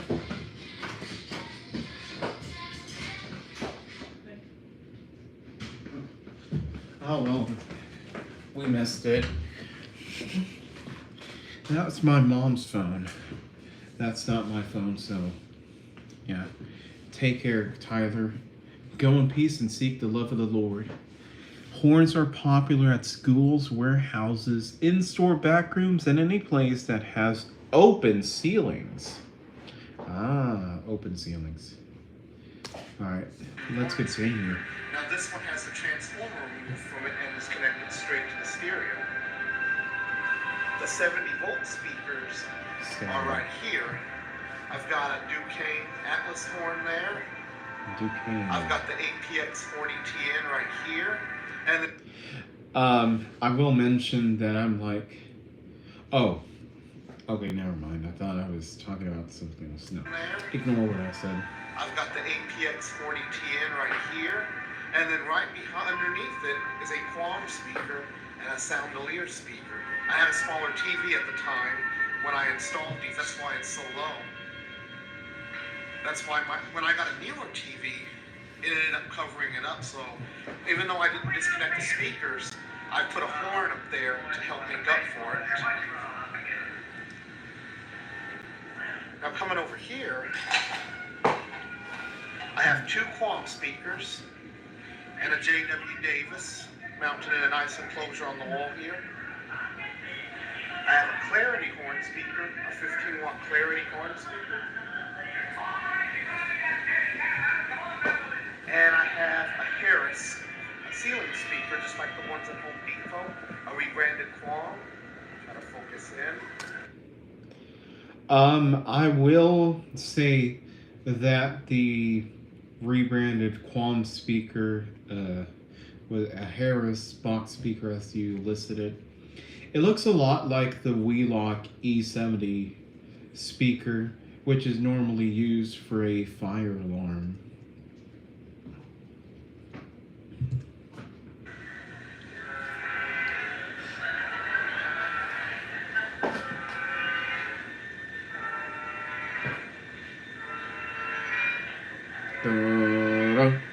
Down here, I have a subwoofer, a Polk Audio subwoofer. This is connected to the Onkyo stereo, obviously, as it is not a 70-volt speaker. It's a self-amplified subwoofer. And now, coming over here, I have more speakers on the wall here. I've got my Duquesne speaker, which I've shown you before, the Lowell. An Atlas SD ceiling speaker, and a Specco ceiling speaker. Walmart uses the round Wheelock speakers, which use the tied-in PA music and fire alarm system. And in Victoria, the Victoria Walmart on the side of Business 59, which I think it's called Houston Highway. They have the speakers playing music, and yes, they do use the PA as well and fire alarms. Those ceiling speakers, those round speakers, they're ceiling mounted, and they're called the E90. The E70 you mount it on the wall. The E90, it's on the ceiling, so yeah. I wonder how they were able to get that hooked up, interlocked within one to each other. Well, you know what I mean. So let's go. Now let's come over here. This is where my dining room is. I've got a 4J ceiling speaker. The 4J looks a lot like this one of the Simplex True Alert speakers that I've seen in the Victoria Mall. Wheelock invented a system that uses one amplifier to tie in all three at once. Ah, yes, they did. The 4J speakers are used at many lows. Oh, they are. Yeah, so I see in the Victoria Mall some Simplex speakers. I think they are also hooked up to the fire alarm system, but I do hear music playing out of in the mall, so it might be those speakers, it might be the other ones. The Wheelock has a special override that will allow the fire alarm to override the music when it goes off. So when it goes off, will the music completely cut out, or will it just play alongside the fire alarm? Well, depending on how loud the fire alarm system is, or will it reduce volume and play in the background? I'm guessing it would cut off the music. The music completely ceases, I believe, and then the fire alarm is the only audio playing. Oh yeah, yeah. That's what I would guess as well. So yeah, let's check out some more. Right over here is a 4J 312 and an Atlas bidirectional speaker, identical to the ones at Sears, but branded for Duquesne. Well, Oh. the ones at Sears, you'll be both know are Roland brands. A bidirectional speaker, that's the first time I've seen one of those. At least in this style. Now that speaker covers the kitchen area, which is right over here. And it has great sound. It's got the newer Duquesne logo on it. Oh, actually, looking at it, I may have seen those on Edwards' website. Edwards, EST, they're basically the same thing. They have some of these speakers, what is it called? The Adapta speaker. I know they have the Adapta horn, which is a 60 hertz or DC horn, depending on how you order it. Edwards Signaling rebrands Atlas horns, I believe. They do? Wow. Okay. And the Sears store in El Paso uses those bi-directional Atlas horns in their stockrooms. Right.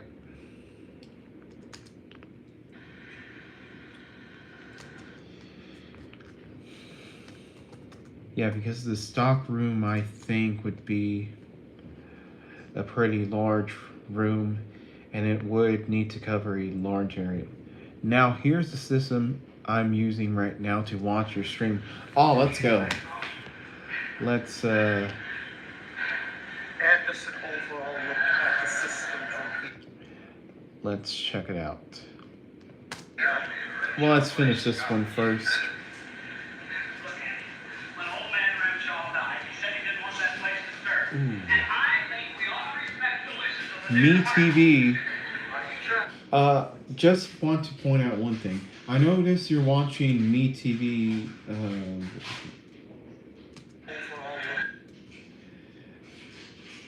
What is it, Perry Mason or the Andrew Griffith Show or something else? But for the longest time, we didn't have Me TV on Dish Network. We only had until Azteca America stopped airing in the United States.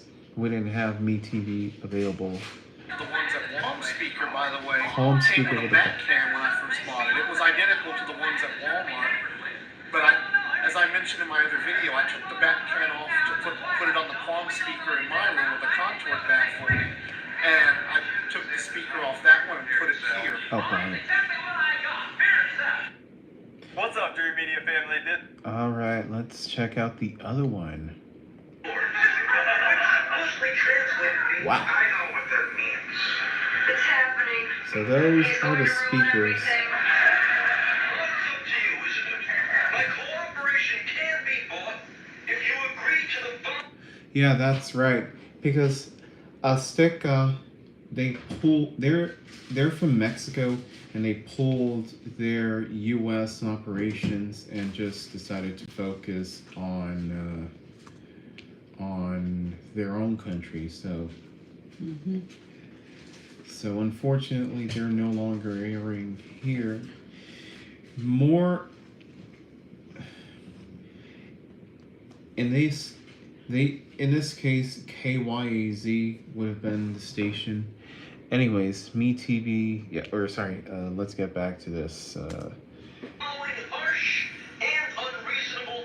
Alright, we have a horn speaker, a couple of round speakers, ceiling mount speakers. It's happening. He's going to ruin everything. Some more horn speakers to the left. Another horn speaker right above the TV. And then we have the stereo system right there. And then some subwoofers. I love horns because they are loud. Oh, yeah. Reasonable demands. I want my subscription to the Village Voice renewed. There's a car speaker on the floor.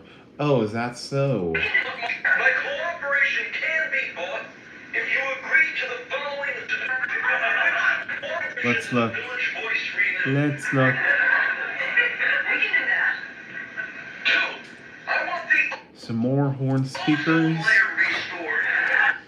At, along some portraits of women. The car speaker's hooked up to one of the receivers. Oh, is it that thing that I said was a subwoofer? Oh. Oh, okay, so that's his car speaker, okay. Saturday. Some portraits Fine, that was just a bar. and some more horn speakers. And then some smaller speakers that look like the British fire alarms. Then we have this thing that looks like a coil, or not a coil, but it looks like it could be for venting. Yes, it is technically a subwoofer. Okay, just making sure. And then another smaller horn speaker. I see this big metal thing. The smaller horns are 4J306, a Bogan mini horn, and an Atlas WR5AT. The vent-looking speaker is a vintage Soundolier. I get all leftovers, including what's in the trash. This area More horn is not speakers. negotiable. And then another bent-style speaker, but with holes instead of grills, even though it's a ceiling mount, or, you know, in this case, rounded design. The best thing about this system is I can switch between the TV and the computer easily. Yeah, that's awesome. Having that great switchability in the other vent style speakers, also from Soundolier, which is the same era as the other. Yeah, I figured. So there are two identical models being sold at the same time. Al, can't you just for once do something for no other reason than... I also love your photos. They look really wholesome. And then we have this big white speaker. That way I asked you. I installed a Sound Blaster sound card in the PC to get the best audio quality out of these speakers. Awesome. So, do we have a deal? Many of the photos are me with my old friends, and some of them are Sarah Hyland, my celeb crush. Aww. 34 years old.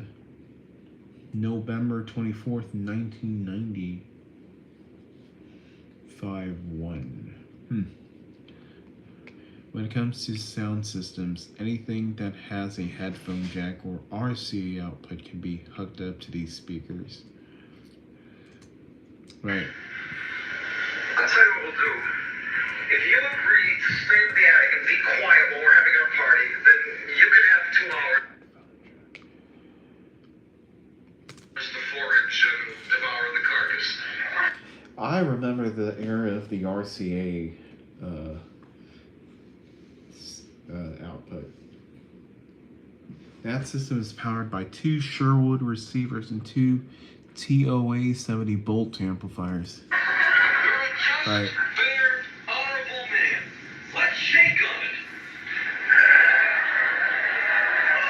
Boy, saw that on Webster once. Correction, 3 Sherwoods.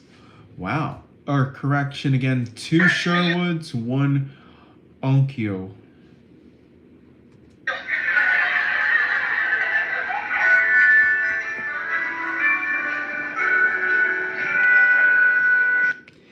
Wow.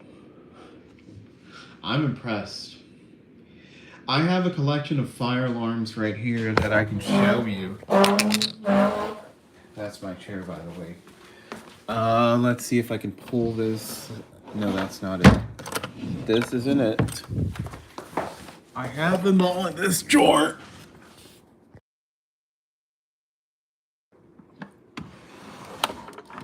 There they are. Lowe's uses 2 or 3 of those exact TOA amps to power their sound systems. They zone off the music from the garden center, back alleyway, and restroom area, so only music plays on the sales floor. Okay. Maybe one of these days I can get myself invested into these sound systems again. Where did you get those fire alarms? Off of eBay, and yeah, mostly they're off of eBay. So actually, I think all of them from eBay. So we have some Gentex, some Wheelock, some Edwards, Spectral or System Sensor is the brand. Sorry. So that's a very cool collection. Do you have any Wheelocks? I do. Yeah. This is a pretty rare version of the Wheelock MT. The model number is MT24WH. And since this version is white, it would be VFW.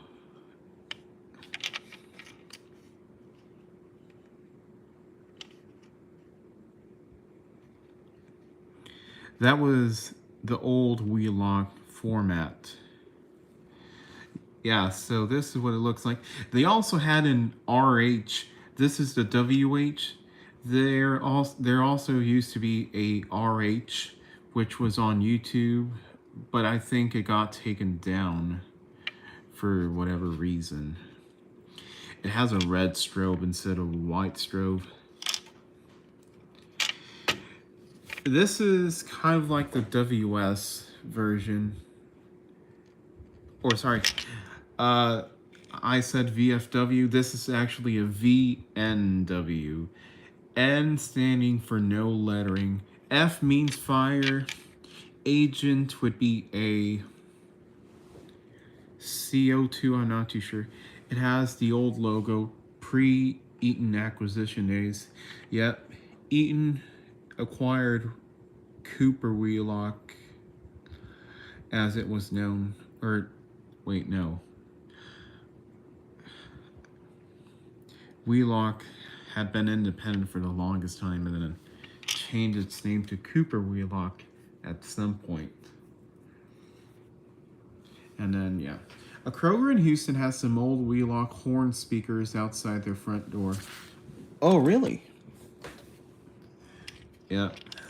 This is one of the rare versions of the MT.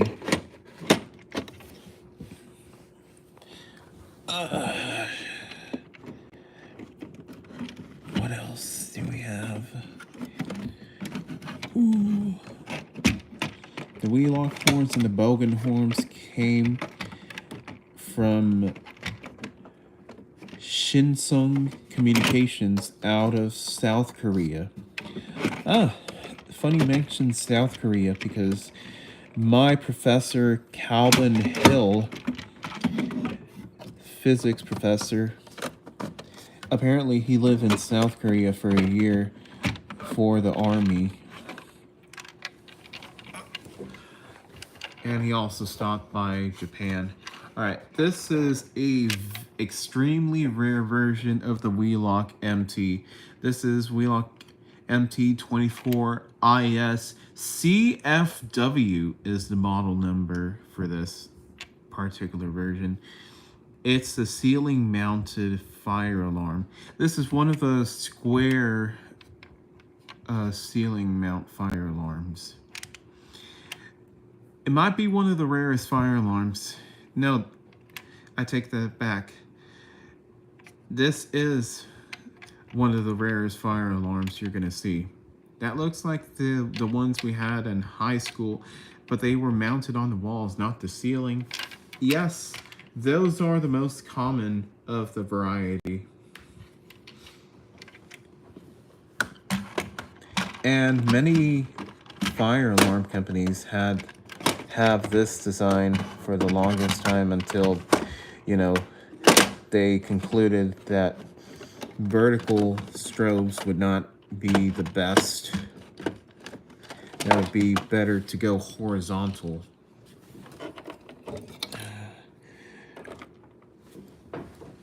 Ouch! Ugh. Let me put this. Oh, sorry, Meep. I have to throw you out.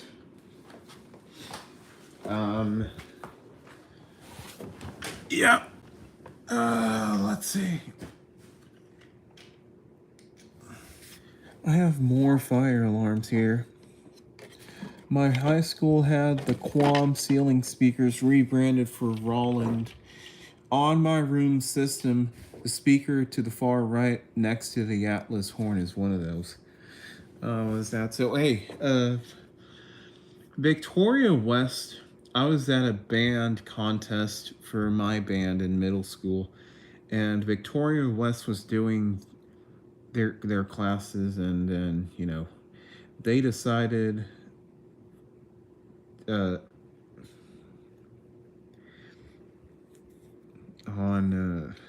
not they decided, but they had some speakers that were like for the school bell. I don't know if it's more of a triangle wave or a sawtooth wave. It kind of sounds like, for some reason, it kind of reminds me of Super Mario. It had a constant beep as their horn, or as their school bell. Yep, I have more Wheelocks here. The Wheelock 7002T. Is this Wheelock? Yes, it is. This came in 1991, I think. Or no, 1992. It's a little cut off, but it says 1992. I know that chime. We had the same one in high school, too. That is a Roland chime. Well, there were some Rollins in my high school, and they were like, in a very unmistakable square wave. So that would be like 500 hertz square wave. I actually did a few times a prank of the school bell playing.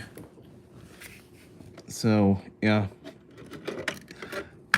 your fire alarm collection rocks. I didn't know you had these relics.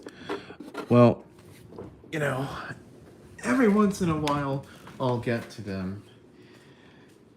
For some reason, it doesn't come to mind to share these things.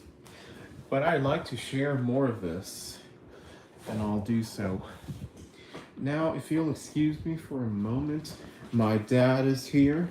So I'm gonna pull out some fire alarms you might enjoy first, and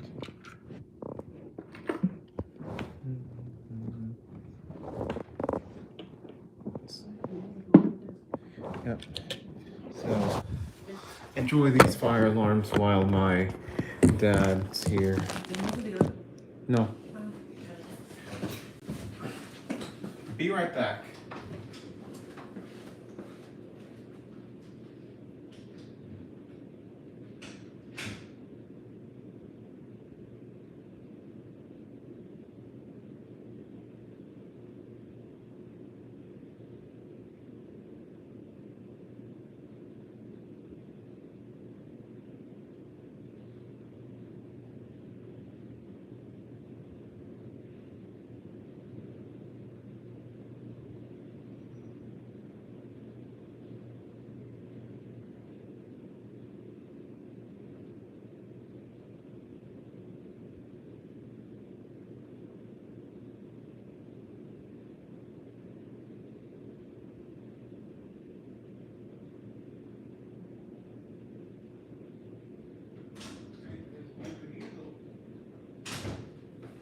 All right, I'm back.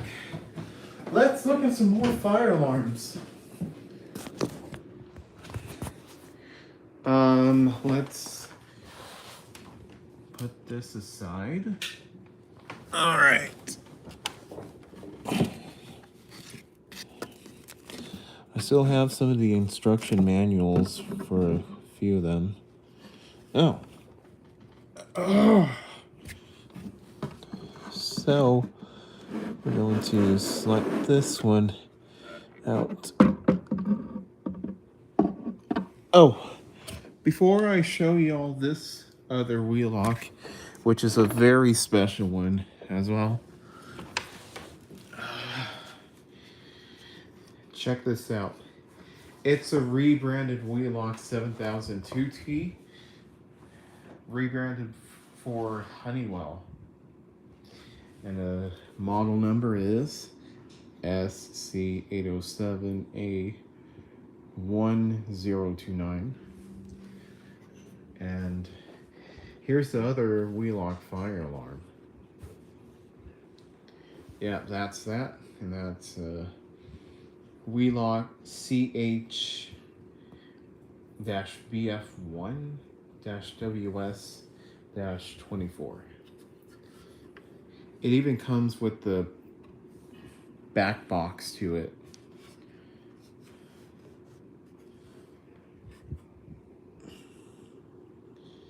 I see rebranding is just as common with fire alarms as it is with speakers. Oh, speaking of rebranding, Siemens, which, you know, pretty prolific company back in the 90s and the 2000s. They dipped their waters with the rebrands. So we have Faraday Fire Alarm Company. They have their E series or something like that. Or L series, I'm not too sure. But they had these. Well, first of all, they had these alarms that they started with. This one is rebranded for Cerberus Pyrotronics, which actually will become one of their biggest partners. Or actually, they might have been owned at that point by the same company. Faraday is also known for making sirens. Oh, really? No way. The same company from Tecumseh, Michigan? Yeah. Yeah, sirens? That's crazy. Yeah, so Cerberus Pyrotronics. This is the not even U. This is, come on, focus on you, camera. HN-S. This is a standard horn only unit. Faraday and Cerberus Pyrotronics sold together the same products. Let me take this water bottle out. Excuse the mess from this darn bed. I'm working on it. we're gonna work on that bed, and yeah. Um, Faraday's products were also rebranded by Simplex. In fact, I have. Let me see if I can pull it. It's probably somewhere down there, but I have. Oh, I think it's here. Yep. I have the Simplex 4901-9817, which is the HNH, which is high output. Now, these particular versions, which were introduced in the 90s, I want to say no later or no earlier than 1993 or 94 were they introduced. They had these things, these photoelectric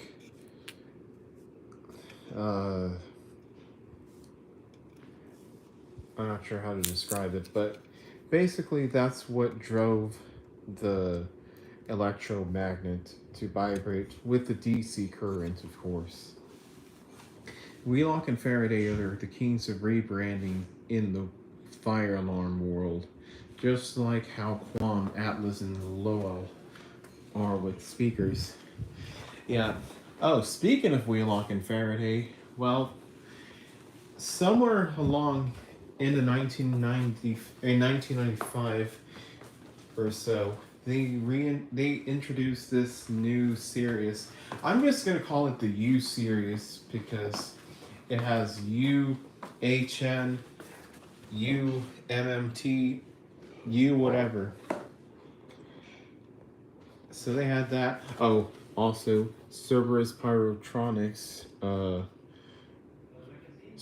chime strobe for hospitals and private settings. Faraday introduced their new series. Faraday actually used a different system for numbering their products from Cerberus Pyrotronics. You see, Faraday used numbers like 6234 B 1424 DC, and then Cerberus Pyrotronics, and eventually Siemens, when they got bought, they would use UHN-MCS or UHN-S110, and then S at the end as well if it was a syncable. You got a link? I recognize that link. That's a place you can buy fire alarms with. I found the exact model you've mentioned. Yeah, exactly. Let's pull out this model right here. Mm-hmm. There you go. Oh, it's an older model. It redirects me to this model. Faraday 5515 BH14 120 60. Basically what this is it's a strobe with a horn grill. You could attach it to any horn you like, but it does not come with a horn.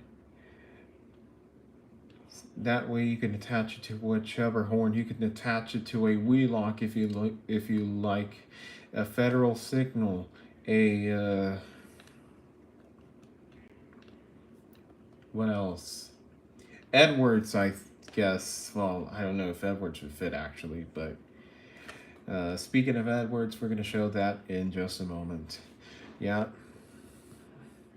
man, that's really, really, really amazing.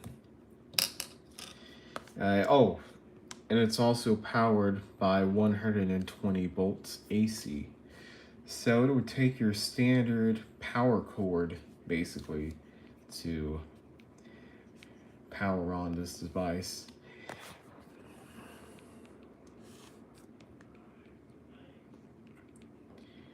Yeah, Faraday and see if they have some of the models. They also sell bells, as do every other fire alarm company. Okay, Edwards, Wheelock, and Federal have all rebranded Atlas parts for their horns sometimes. Yeah. Yeah, that's true. Now, for Faraday, here's the difference between like a traditional DC horn, which uses uh,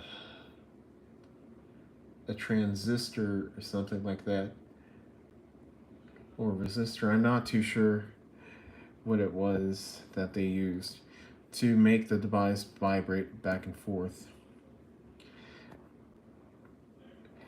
But the newer models had a circuit board that converted light into that vibrating force.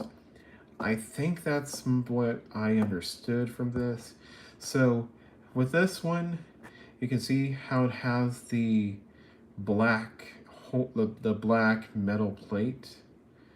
That's the older model, and then the newer one from the 90s, it has this shiny metal front. So, yeah, if you ever took apart this, that's what it looked like. And Faraday 6234B E1424 DC. The E would indicate um, whichever horn, or sorry, what kind of strobe it has. I think E means 1575. Yeah, 15 UL 75 ADA.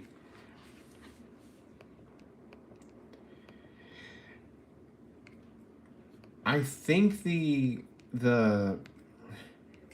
multi-candela model has no letter. It only applies for the ones without multi-candela function. Faraday outsource, which is FOS, all of the out of stock.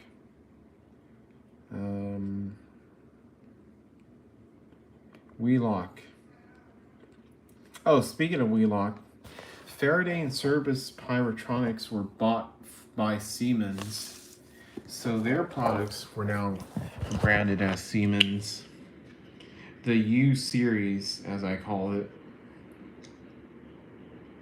So, somewhere in 2006, I think, around that time, Wheelock sued Siemens for copying, I think, their sync module or their patented sync technology, something like that. Siemens is probably going to phase both brands out. They already did in terms of fire alarm notification appliances. Cameron, God bless you. Welcome in. We're just looking at fire alarms. So, for Siemens, they eventually. Wheelock Siemens lawsuit. Wheelock sued Siemens for something they had. It was either that sync technology, or their sync protocol, or actually they sued them for having devices that look too similar to those. Christian, I'm watching diners, drive-ins, and dives right now. Oh, Cameron, you're hooked onto that Food Network, right? Yeah. That's the life.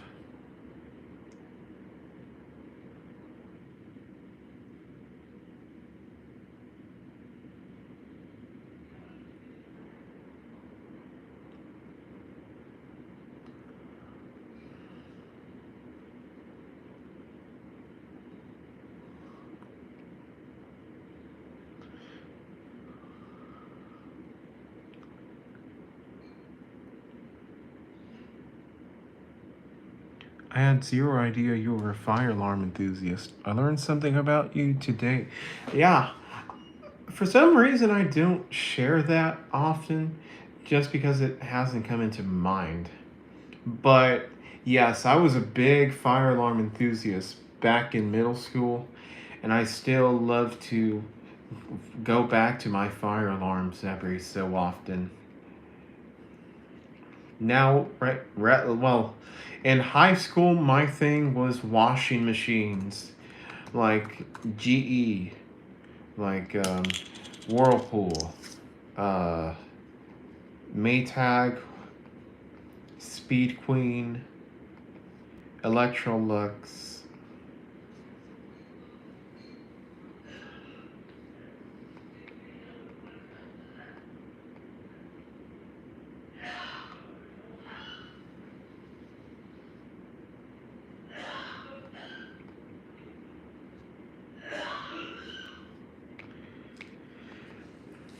Oh,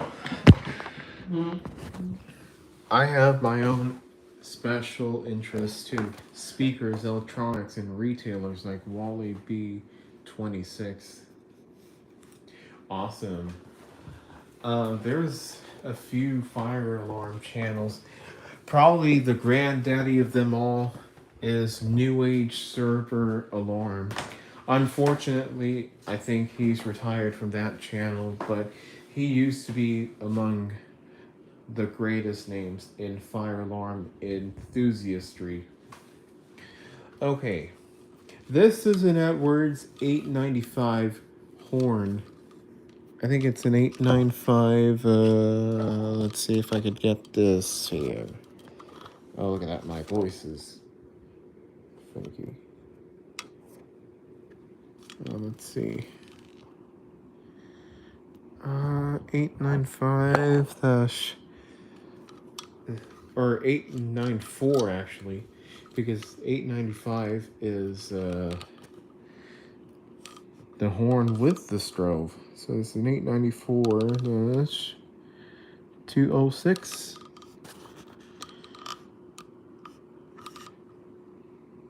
I don't think you're going to be able to see that very well.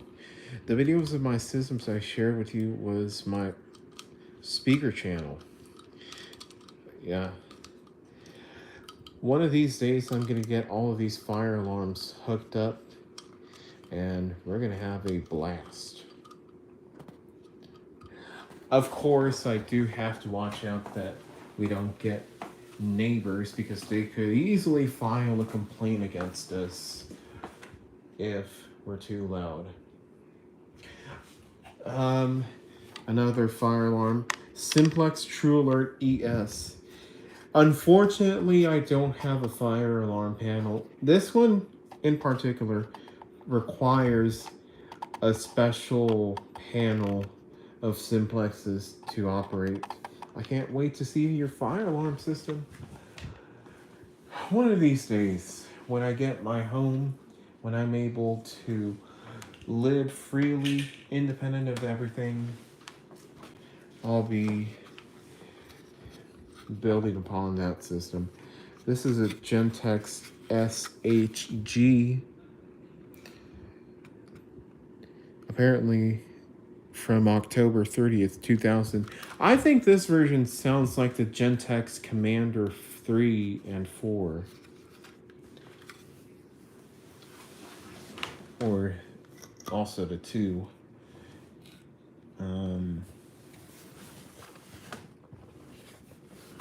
My biggest inspiration for my sound systems was Mr. Mercury Fix It. He helped me get mine going. Well, you know what? Mine was New England Elevators. I think that was his name. He had some fire alarms from Edwards, Wheelock, Simplex. Unfortunately, he's basically retired at this point. And then fire alarm person or fire alarm guy, I don't know. You should see his channel. His system is huge. I bet his channel is huge as well. He does fire alarm speakers and other things. what was it? Mr. Mercury Fix It. You know what? I also watched a person named Railroad Rick.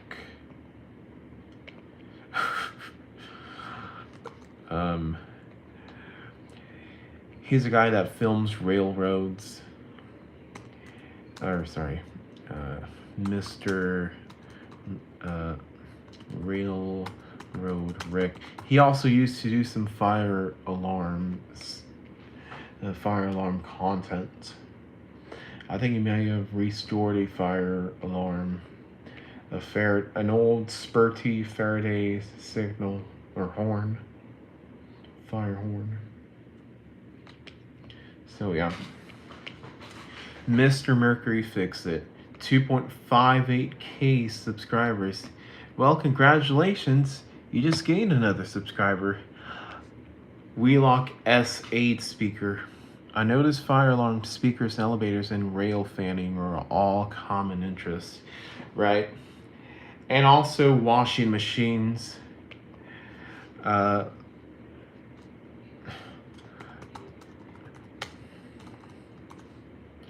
Whirlpool cold.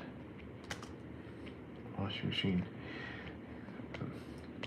We got a link here again. Let's see what this is.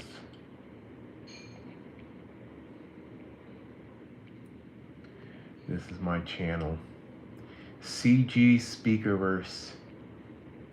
Bam! Subscribed. Say less.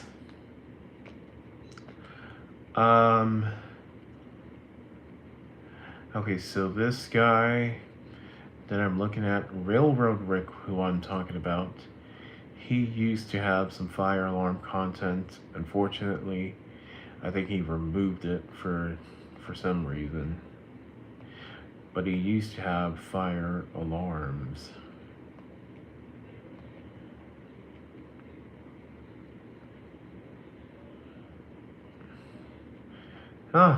He has a playlist with my favorite song on it. Alright, I want to look at Mr. He's got some Lowell. He's got some Atlas, Sensormatic digital remote alarm, Atlas Soundelier, Wheelock, of course, Utah intercom speakers. Oh, a Norwegian, like a DNH, that's what it's called, speaker. A Canadian speaker from a company named McBride.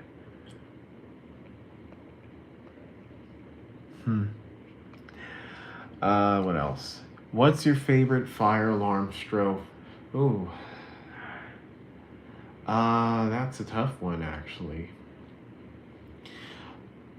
My favorite horn has to be the Wheelock MT, just because it's of its high pitch and it has like that welcomeness to it. My favorite,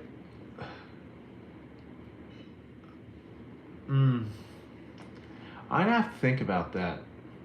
Strove.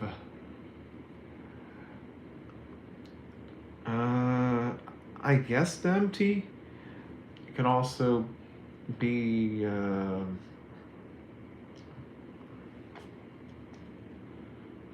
let's just say MT for now, because that's the one I'm the most familiarized with. I've seen the MT in use at Walmart. It's not a good music speaker. None of Wheelock's smaller strobes are, but as a fire strobe, it's grand. Yeah, well, the Wheelock MT uses a piezoelectric speaker, so, and it also uses a tone card or something, some kind of circuitry to be able to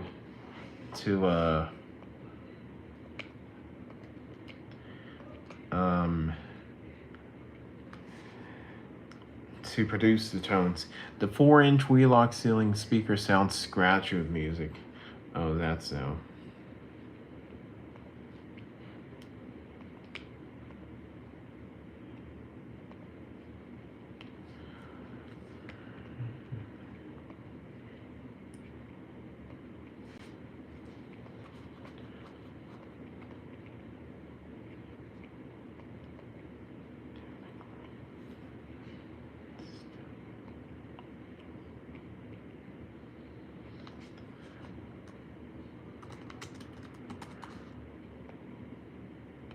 Fire strobes weren't exactly intended for music projection, so it's no surprise to me. Right.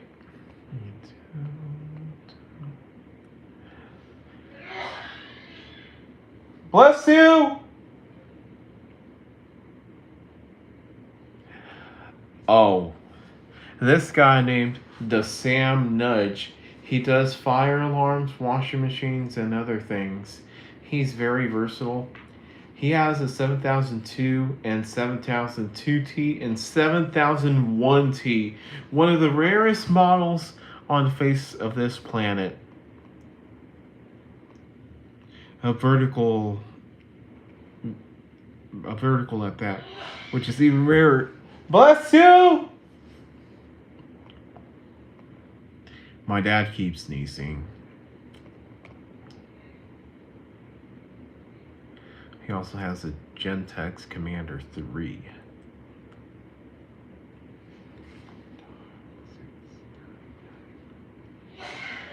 He must be very honored to possess such a model. Oh yeah, definitely. You know what I wish I had? I had that model. Or there used to be a ceiling mount model, which is basically the same thing, except the strobe is mounted in, or the strobe lettering is printed in a way that whenever you install it on the ceiling, you'll read it the best.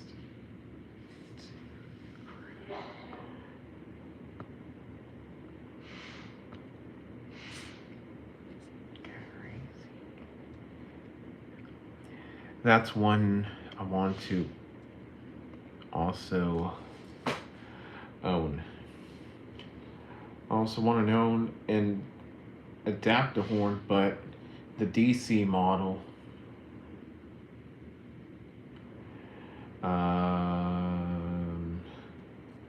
What else?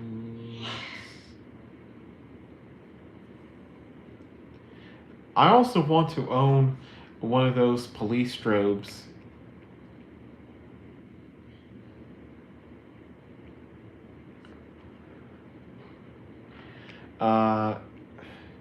If you're asking yourself, what the heck is a police strobe?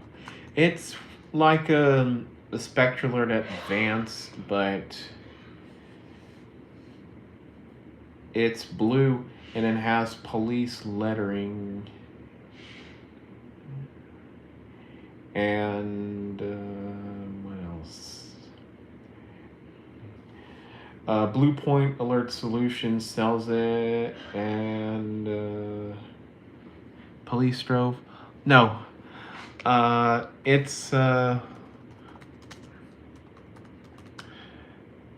Blue Point Alert Solutions. This is what it looks like. It's kind of like a fire alarm in a sense, but for police. And there's the pull station that it comes with.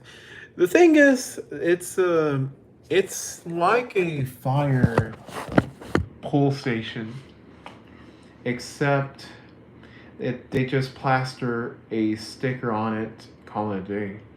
But the plastic though is truly a blue one. Oh, I see now. I think I've seen these in parking garages before. At least the strobe part. No way. Like, are you sure? Because there are also white strobes with yellow lenses or clear lenses that they use for general emergency alert system thingies. I might be wrong, but I thought I saw something similar to those a long time ago. Yeah. Those are very rare to come across.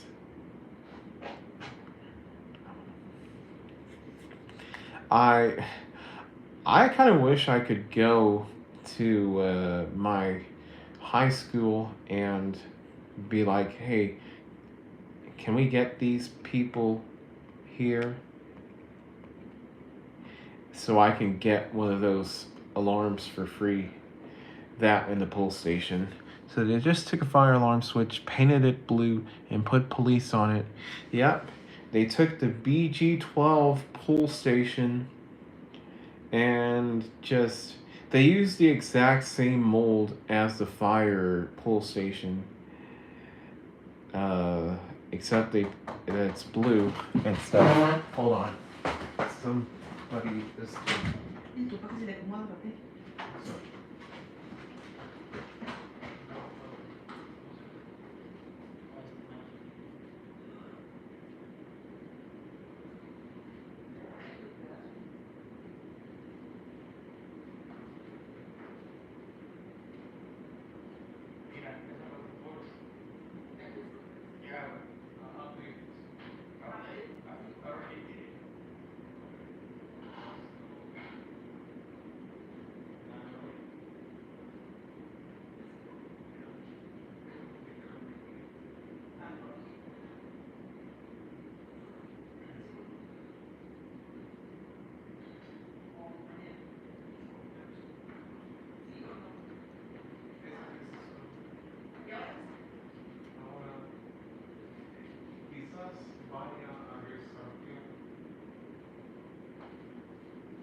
Sí. Pero mientras puedes ver la tele. Okay, I'm back. Sorry. Apparently the TV was not working for a time.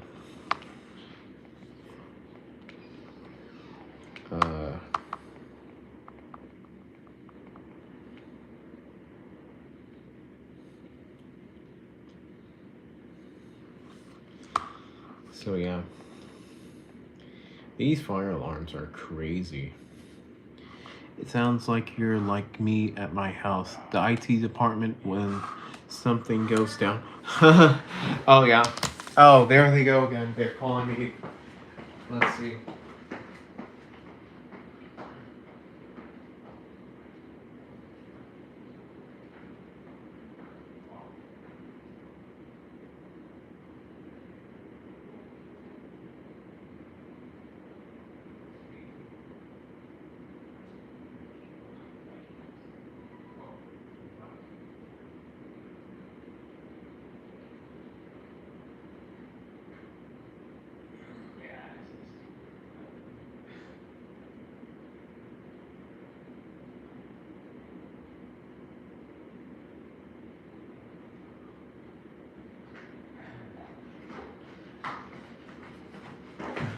Yep. I still live with my parents, and it's sweet. My dad just got home from Midland. So, yeah. Oh, what is going on with the TV? Oh, uh, they don't know how to use it very well, so they're calling me. And this app is trying to update, so I just said let it update. And then they're trying to spell Vikings. They thought they were spelling it with a B as in boy, but it's V as in Vision Quest. Totally random, but yeah. I taught them how to spell Vikings.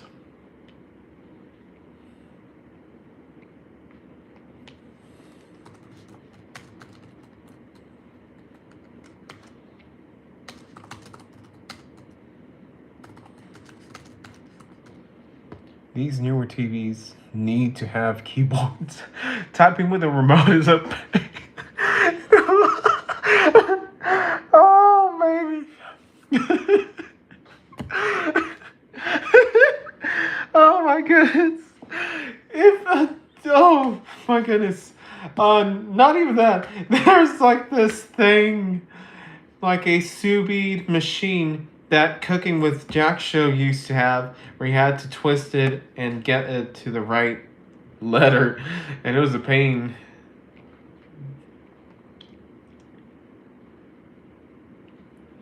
It was a true pain, oh.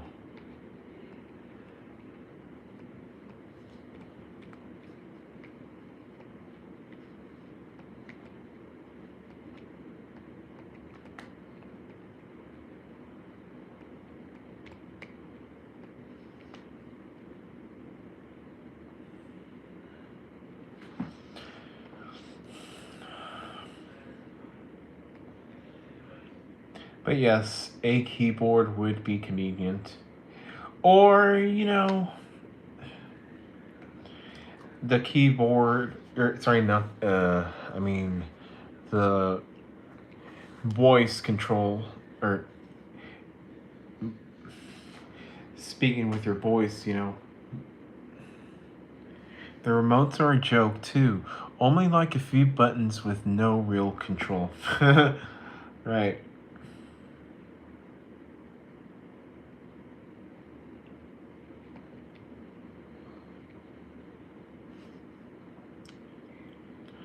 Xfinity has a voice remote where you can tell it to change channels or open apps. Yeah, I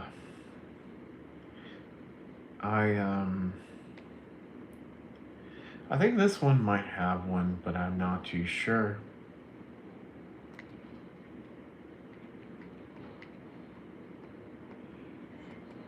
So, yeah.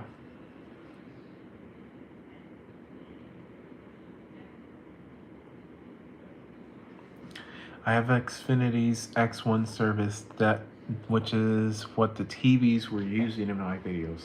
Oh, okay. So that's where you were watching Me TV. Okay.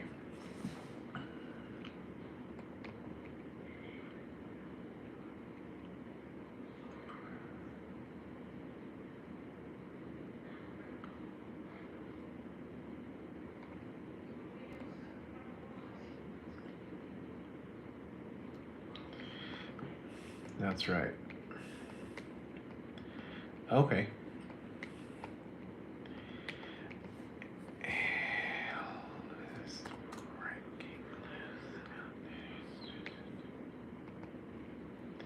I was looking at some Instagram stuff. I still have an old TV from 2011 or 2000. I think it's 2011. I'm not too sure.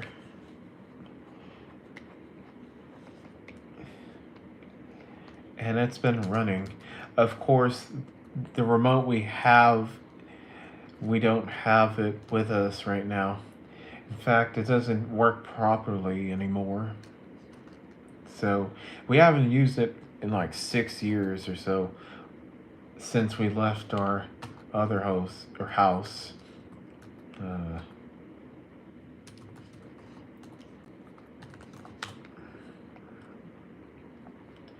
I think it's a Vizio. I think that's how you pronounce it.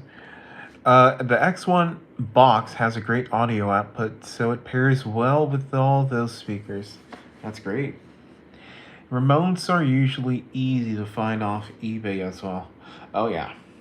I think we bought a remote from eBay for a dish.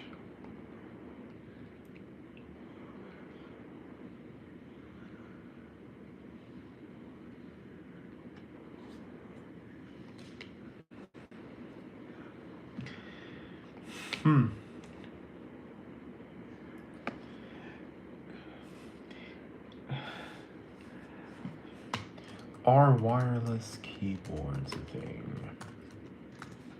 Yes, I think. Dish and Xfinity remotes make way more sense. that are remotes that come with the TV itself. Yeah. It de- well, really, it depends on how you use it. Uh, daylight savings. So yeah. Always make sure that you know how to use it. And obviously find the best remote that you can use. You know, the TV you saw in my room was a Toshiba from 2014. The TV in my living room is a Samsung from 2020 that we got at cons. You deserve it at cons. I miss that commercial.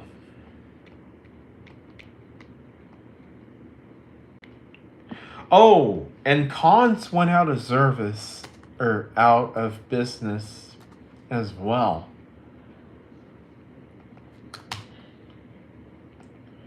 Yikes. No. Oh, no. 1890, 135 years ago, and 1934-91 was when they started using the Khan's name. And, wow, I didn't even know that. They had they had furniture stores across the country, not just in Houston or anywhere in Texas. They were everywhere in the United States. And they fought and they were defunct. That's sad. 99 cents only stores, Joanne, Bed Bath and Beyond, Tuesday Morning, and Circuit City. That's sad. Cons moved their corporate headquarters from Beaumont to the Woodlands. Oh, wow. So they were from Beaumont. That's sad. Party City also went out of business. Yeah. They went out of business, not just out of business as in terms of they're closing their stores. Like, I think they completely went out of business. Other than some independent stores that are open.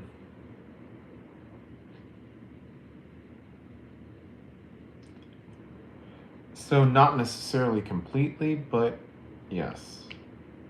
The retail graveyard is getting cramped. It's only a matter of time that there will be no retail stores and everything's going to get consumed.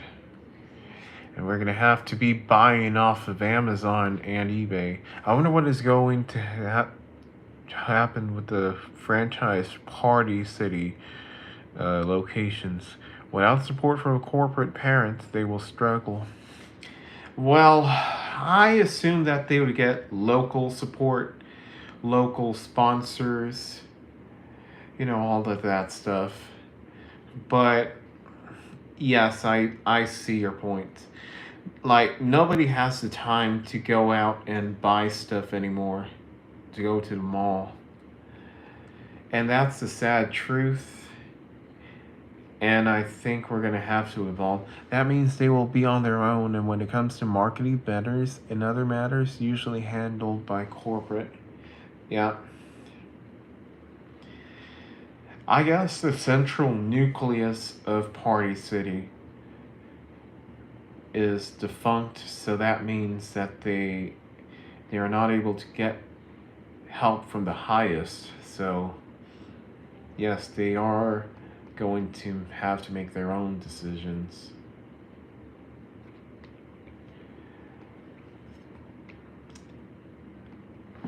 The only remaining Pancho's Mexican Buffet locations are franchised and corporate. Went under back in 2012. That's right. Pancho's Mexican Buffet. I've never been there, but that probably sounds like a great comfort food. They hung on all this time without a corporate parent. Hey, I mean, if Poncho's locations that are franchised could survive that way, then maybe Party City has a chance. Oh, we have some more videos. Let's see what they are. Let's check them out. History. There's my link, and now we want to go to this link right here. Rob and Zip. Oh, that's Pancho's Mexican restaurant. They have taquitos or flautas. My mom calls them flautas, which is Spanish for flute. Let's see what else they have. They have fajitas. Fajitas are like a kind of skirt steak, usually chopped. This is a location in Humble.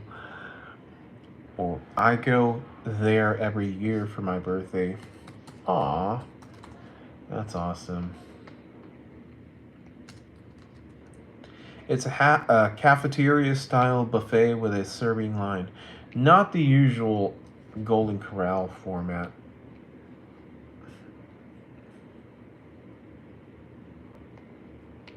Right. They have something that looks like enchilada with beans, or it could be just beans with cheese. And they have a small flag on the table you've raised if you want more food or refills. It signals the server to come to your table. Oh, in Brazilian steakhouses, they have something similar. They have like a small wooden cylinder, or it looks like a shaker. One side is painted red, the other side is painted green. Green means give me some more food. Red means don't give me anything, please. The cafeteria line is awesome because the food is always kept hot and fresh constantly. That's great. And that's one of the saving graces of many of these restaurants. No matter how much they cost. I'm not sure how much Pancho's costs. But if it costs a fortune, I wouldn't mind it, as long as it's for the experience. It sounds like a great restaurant. And clean, because only the servers handle the food versus serving yourself, which is a bit more unsanitary. Oh, that's fair. I forgot how much they charge per person. It's okay. They have a salad bar as well. You know how a salad bar looks like. Oh, they have some cake. This looks like tres leches cake.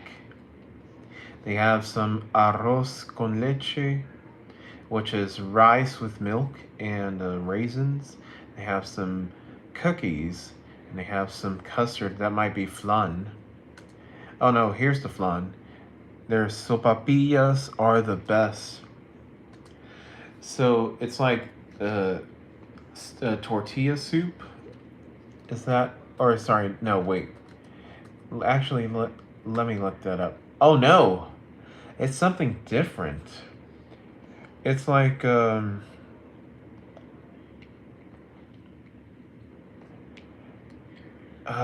do I describe it? It's like a puff pastry, but with sugar, and you can serve it with honey. In regions with Spanish heritage, so it's probably Spanish in that case. It's a pastry that you eat with your honey, kind of like a donut, but not as thick. Ah. For some reason, I keep thinking, oh, tortilla soup. I don't know. It looks good though. Some restaurants serve them crispy, but Ponchos serve them very soft. I think the soft ones. Look, usually I welcome crunchiness, but for me at least, the soft ones you have to go with myself. I have to go for them myself because if you eat the crunchy ones, you're gonna make a mess, and then you're gonna have to clean, or they're gonna have to clean. As the soft ones, you have a nice doughy feel, and it's less of a mess, and it's awesome. I prefer soft over crunchy myself. Oh, same thing. They have flan, they have churros.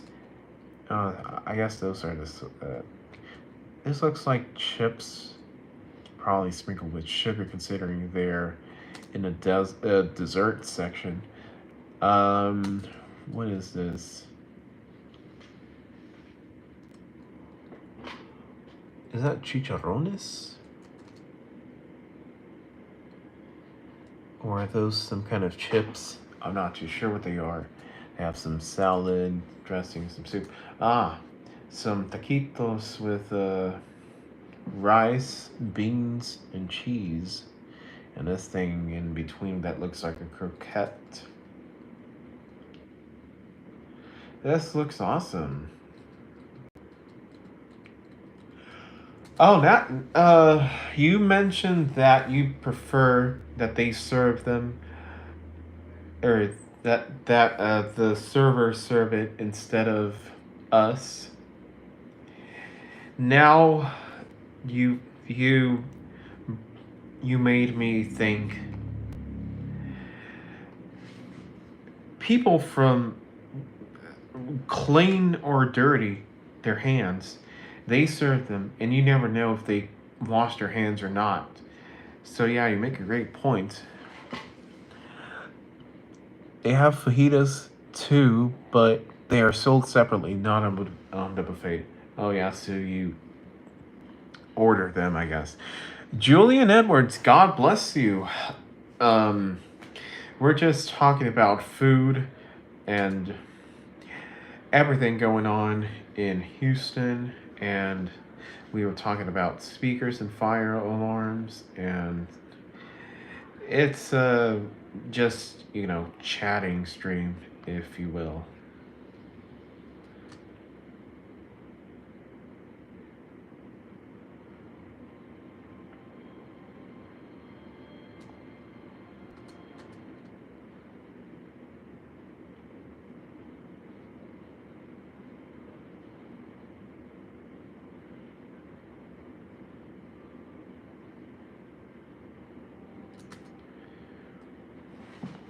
Hello, Julian Edwards, and welcome.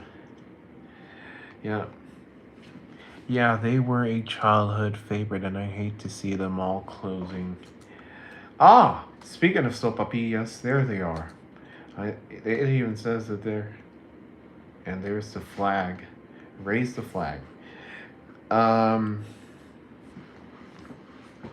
So, how is Pancho's doing right now? I know you said that they're hanging on. Are they doing well? Uh, as well as you know, in terms of being able to sustain themselves for some time? Or do you believe that they are on the verge of closing or something like that?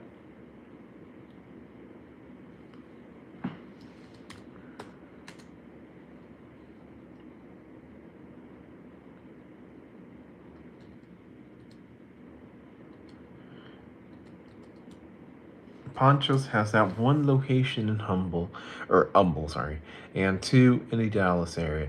They're probably of the on the urge of going under because they keep shrinking. Uh oh. Well, if there's one thing that you should do, you have to enjoy them while they last because they won't last forever. They used to be in every Texas city and several in Houston. Now look at what they have been reduced down to. Sadness. Ah, yes. Many of these buffet style restaurants originated during the 80s. Luby's is in the same boat. They're not going to be in business forever. Even at lunch hour, nobody is there. Yikes. Yeah. I guess this is just proof that this business is going out of business. This sector of business, the buffet food industry, is going to be extinct. And it's going to be just like the dinosaurs, impactful but no longer present.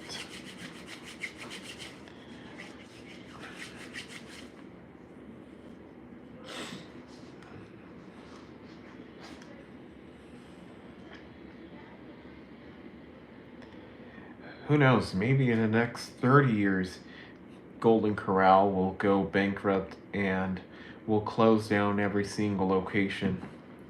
And then what are we going to be left with? Oh, even Golden Corral is introducing a fast food buffet concept with limited choices. Well,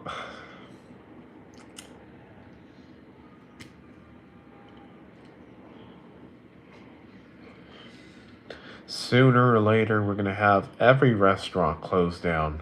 Many Golden Corral's locations are franchised, so they could continue on without corporate support.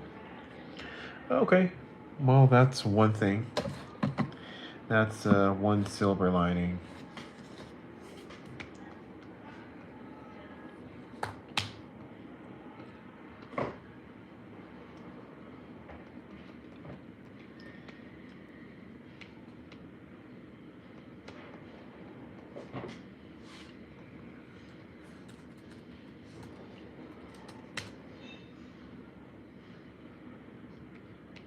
Golden Corral. What other restaurants are there? I forgot. Golden Corral Favorites is the new concept they just introduced. Small fast food style place with a tiny buffet. Right. Radio.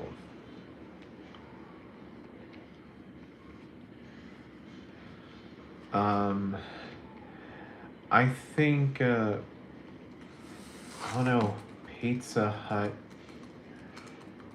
They've closed down some locations.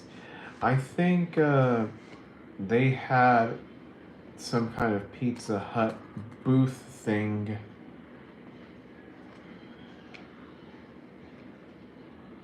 where there's like a booth just for themselves, and I think they would bring the personal pan Pizza Hut in New York City. Pizza Hut has been shutting down a lot of locations due to one of their biggest franchisees facing struggles. Oh no. Oh, oh baby.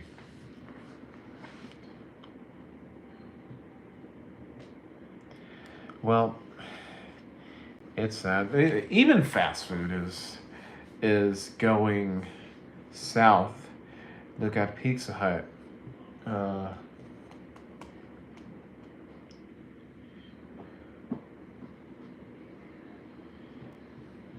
What other fast food restaurants are going out of business? Why do I have a feeling that Rourke is going to buy Yum Brands one day? Not too sure. I heard people say that when Popeyes was bought by Yum Brands, that the quality turned to to donkey copper lights. Just to paraphrase.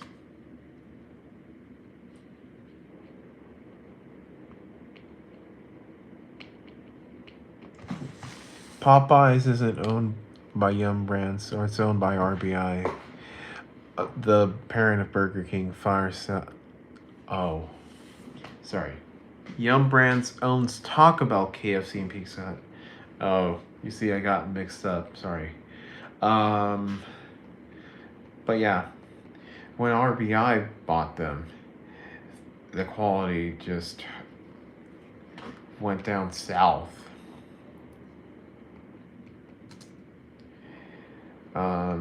Yum Brands also. Oh.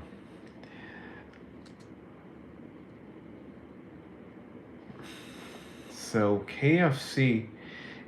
I mean, it's even gotten to the point where Colonel Sanders himself is complaining about the quality of his own restaurant that he had put forth and eventually had to abandon.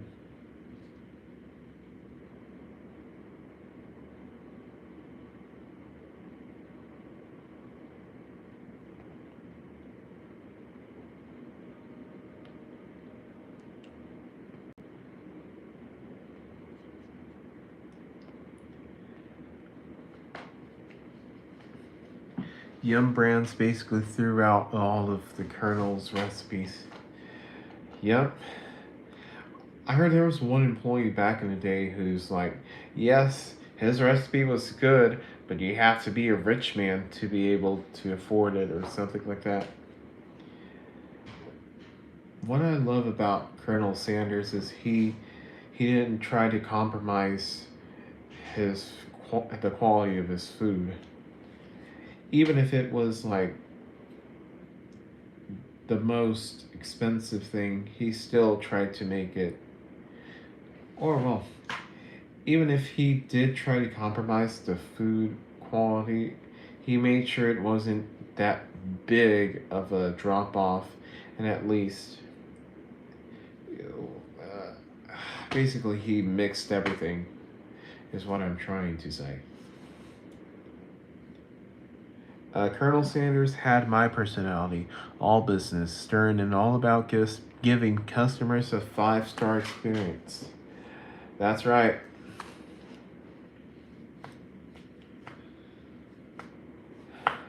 Colonel Sanders' spirit is going to be so disappointed when he finds when he finds all that the food is becoming.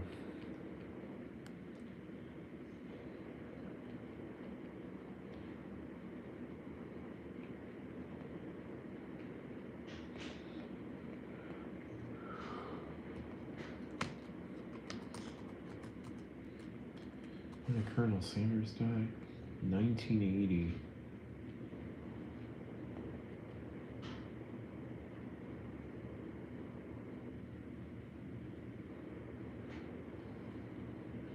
Pepsi actually owned Yum Brands back in the day, so they are to blame. Loyalty. Branding.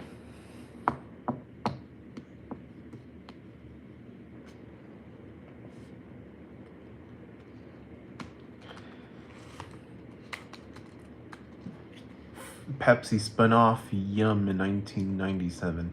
They have a lifelong relationship to carry Pepsi's products regardless. That's stupid. Like, okay, fair enough. It I see there's some truth behind it, but it doesn't just have to be that. Like, Yum Brands doesn't necessarily have to obligate them to use Pepsi. They could also use Coca-Cola if they wanted to. They could, you know.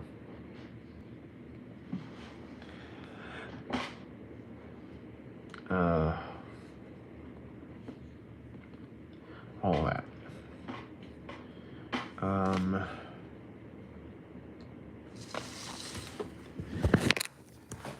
going to take y'all into my kitchen. There are exceptions. For example, if Pizza Hut opens in a venue where Coca-Cola is the drink vendor, then they have to abide that as well. Okay. Okay. So I'm just gonna gather these things, these bowls, and I'm gonna gather some eggs. I'm gonna make tiramisu, so we can continue chatting about KFC and Pepsi still. So it's all Pepsi except for some places.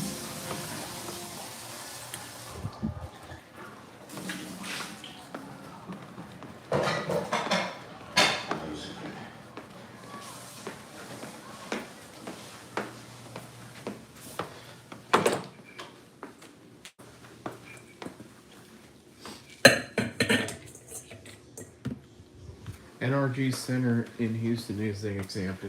They have an exclusive contract with Coke, but there's a Pizza Hut location inside. The Pizza Hut has to serve Coke products due to that reason. Okay. And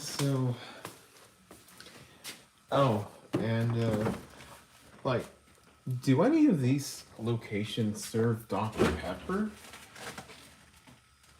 Or what?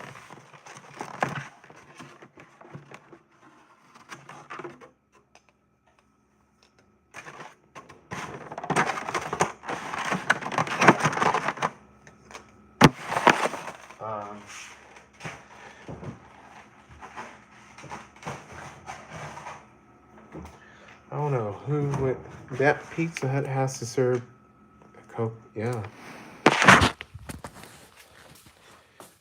Yes, they do. NRG Stadium doesn't serve Dr. Pepper.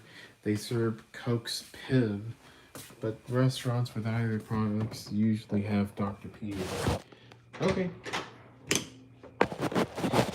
Now, how about if you go into an eight? Okay, imagine if HEB bought Whataburger and they basically have to make sure Whataburger serves HEB branded products. Dr. Pepper is not considered to be a cola, so Coke and Pepsi do not consider it competing. Okay. Sweet.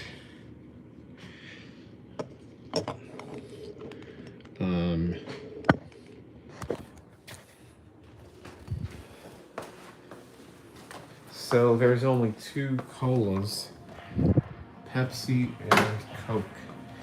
If HEB bought Whataburger, they would probably have to wait for Whataburger's Coke contract to run out first. How long does it extend?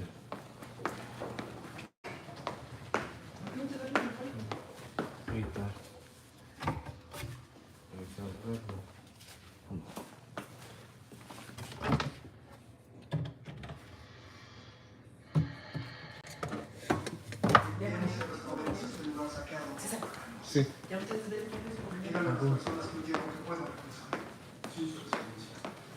I'm not sure how long these contracts run for, but when they do run out, the restaurant switches to the competing company.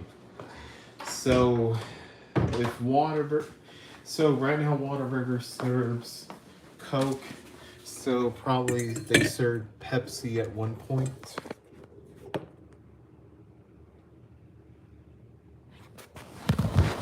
And so Sonic served a Coke as well. They would serve Pepsi the next cycle. So they alternate like that. Like Golden Corral was with Pepsi for many years, and then their contract ran out, and now they serve Coke. I never seen Whataburger serve Pepsi. They probably promptly renew their Coke contract once it gets near renewal time. Gotcha.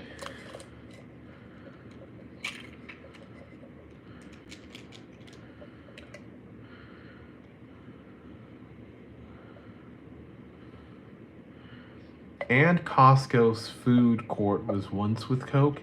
They switched to Pepsi in 2013, and now they are going back to Coke again. I feel a little bit scared for Costco. You know, with all of these retailers going out of business, you never know what what could happen to Costco. They might go out of business as well. I don't know why, but it spreads like a virus. But yeah, these Cokes and switches and contracts. Costco has a very strong worldwide footprint. They don't seem to be in any danger at the moment. Oh, that's good. It's nice to hear.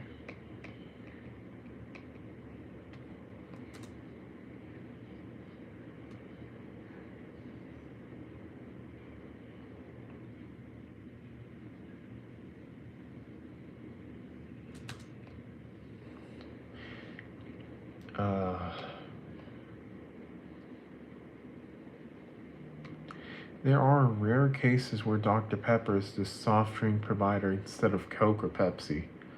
Ah. There are.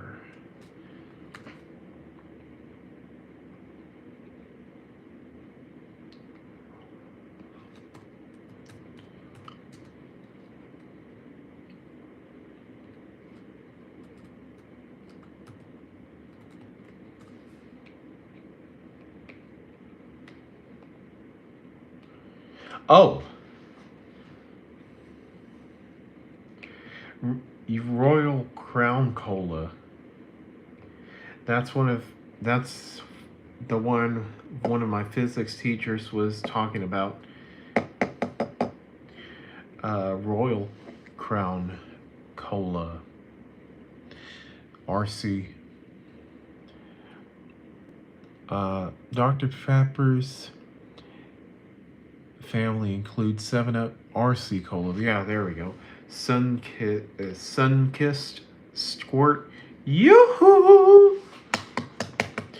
Yeah, so RC Cola would be the only other competitor to Pepsi and Coca-Cola. Okay. Gotcha. So I'm just... Yes, that is correct. RC competes directly with Pepsi and with Coke and Pepsi.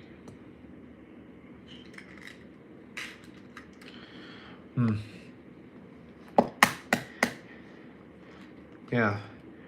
For Coke, apparently one of their original ingredients was cocaine. I kid you not. Or that, at least that's what I heard. I don't know if that's true or not, but that's a very popular story I've been hearing.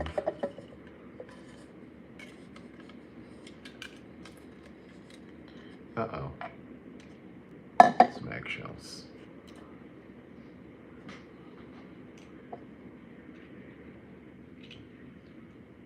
Okay. That's why it's called Coca-Cola. It is true. It was also a medicine for fatigue and headaches and used as a hair tonic. Ah, so cocaine was there. Doctors were writing prescriptions for it as a medicine. Oh, wow. So the legends are true. Yeah. Well, it doesn't taste too bad, but I probably shouldn't eat it because it's not safe, but it's okay.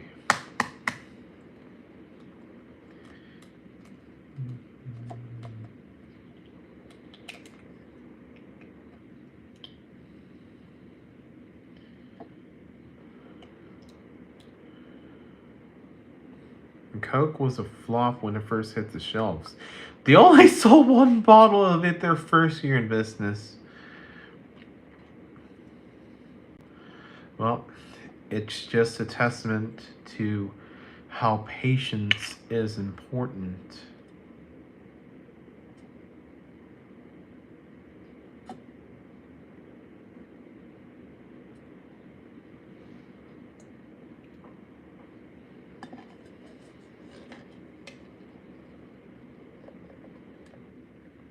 Oh, great. What the heck did I do? Dr. Pepper was invented in Waco by a pharmacist whose boss stole all the credit for his invention. Oh.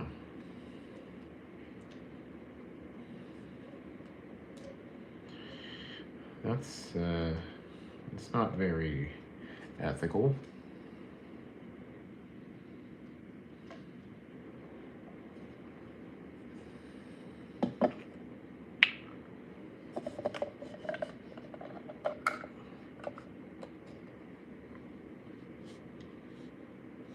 Just trying to pull this egg yolk with this. Uh-oh. Stealing credit is common in the corporate world. I wish it was a criminal offense.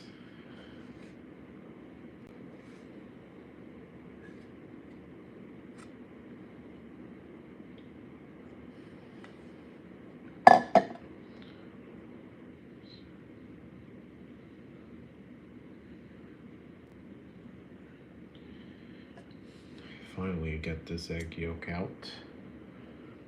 Now I have to, I think, get the eggshell out of it as well. Actually, it doesn't look like there's eggshells. Oh well.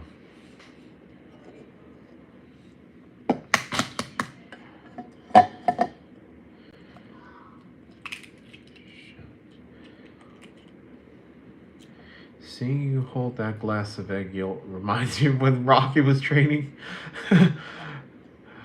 Rocky Balboa.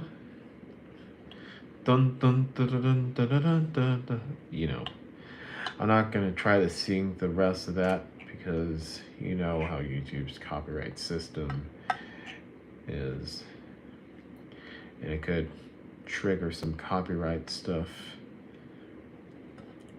on here.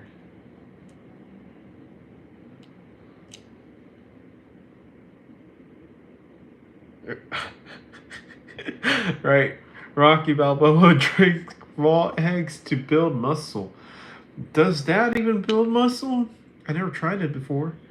If it does work that way, then I could obviously try that. It's not something I would try, LOL. Okay.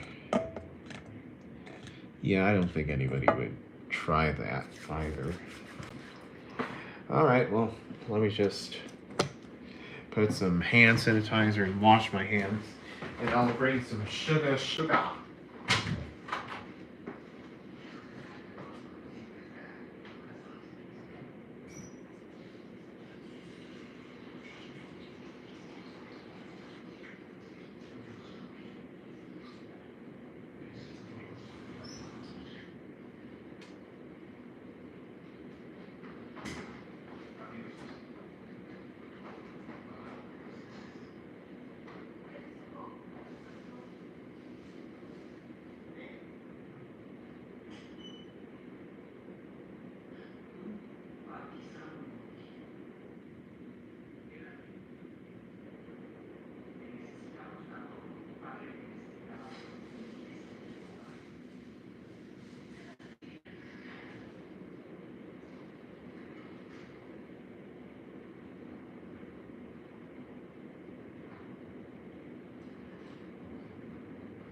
Alright, I'm back.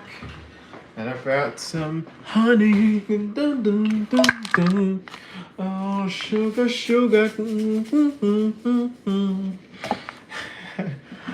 That song has actually been playing on Kite recently. So yeah. Don't drink raw eggs. You could get seriously hurt. No, not hurt. You could get food poisoning. Wow, HEB has not changed their sugar bag design in years. Even in the 90s, they used that same bag design. I know, it looks classic, right?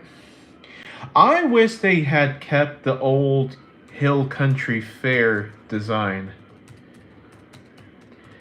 There used to be their old logo. Let me see if I can pull it here. Hill Country Fair still exists, but on a limited basis. Yeah, this is the old logo that they carried. I couldn't find a color version of that. See if I can find it here. Oh, well, this is what it looks like right here.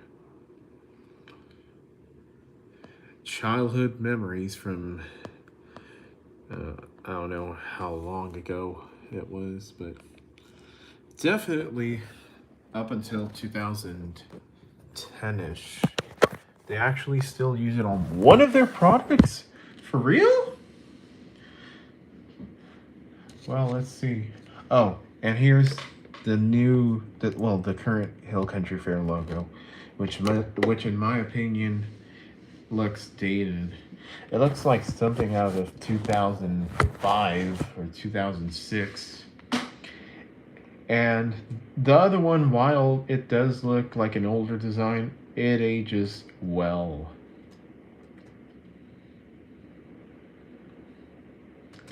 Half a cup. I can't remember which one specifically, but I saw it on the back of a few things when I went there a while back. Oh, really? That's awesome. The new logo is boring and has no class. It looks dated and in need of replacement. So either they could refresh their design, or they could just simply go back to the other one, to their old logo, and just call it a day. Because while it is older, it does have a better aging factor than the new one. So that's what I would recommend.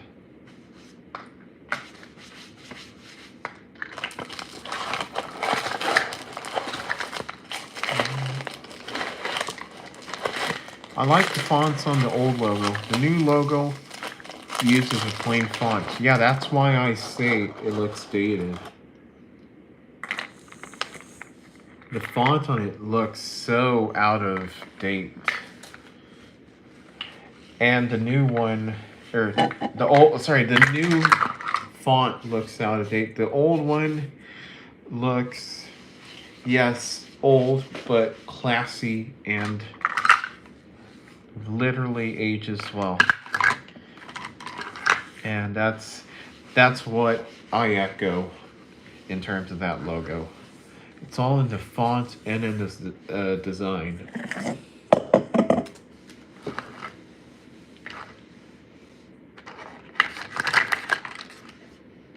I don't think HEB is going to change it because they have been slowly phasing out the Hill Country Fair brand in favor of just using the HEB brand. Yep. You could say so.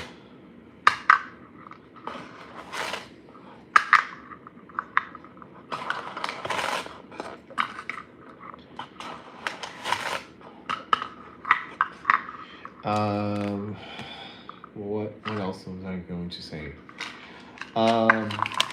So do you think for Walmart that Great Value could be phased out as well?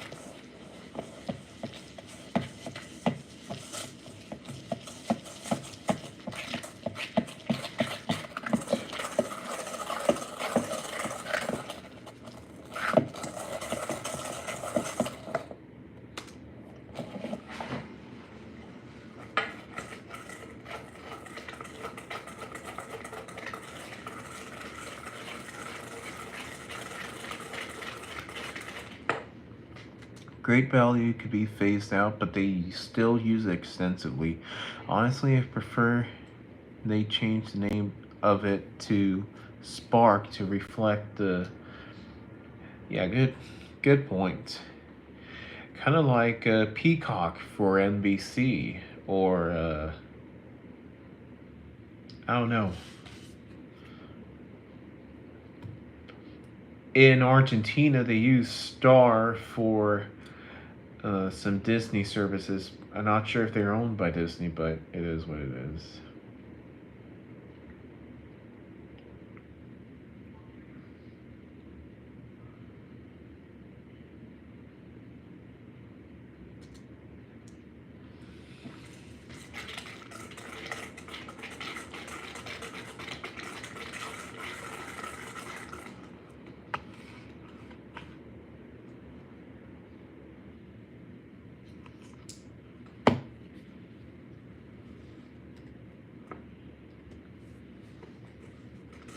Disney rebranded a lot of their brands they acquired when they merged with Fox to the Star brand. Oh, really?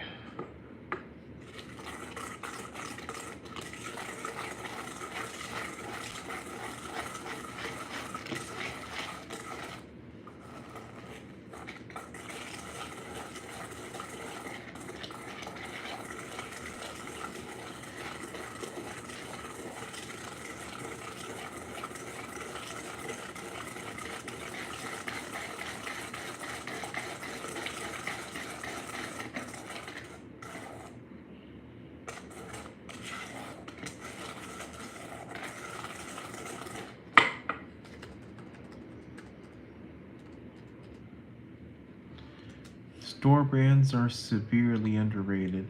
HEB's Hill Country to me is still top notch. So for Hill Country, uh, or sorry, for HEB's brand, do you think the Hill Country brand is better or the HEB is better?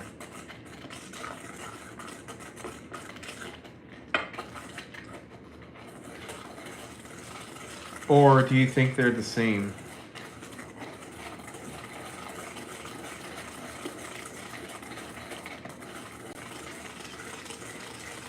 Oh, and by the way, for HEB, some of them have another brand called Central Market, I think. I'm not too sure.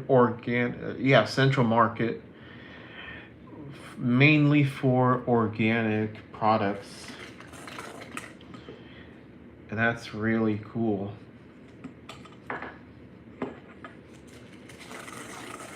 Hill Countries was better. They just seemed more higher quality to me. The generic HEB brand isn't bad, but not as great of a quality. Oh, okay. HEB's Central Market is their way to compete with Whole Food. Whole Food, I think, or Whole Foods, is from Austin, Texas as well. Parent Amazon. Oh, I thought it was going to be Walmart, but it is Amazon. Okay.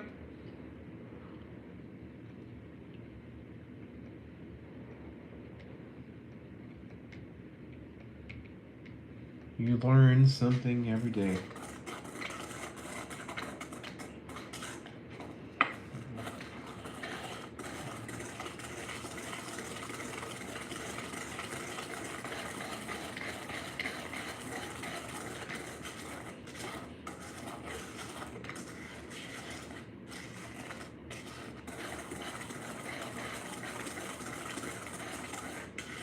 Hey,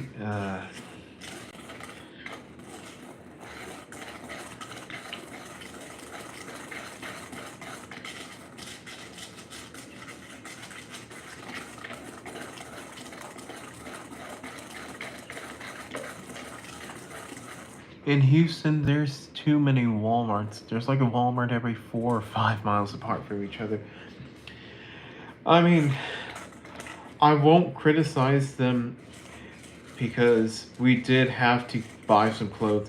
My dad all of a sudden decided to stay at a relative's house, and I didn't have any clothes I could put on after taking a bath, so he had he had us go to Walmart and buy clothes, and yeah, that was what we had.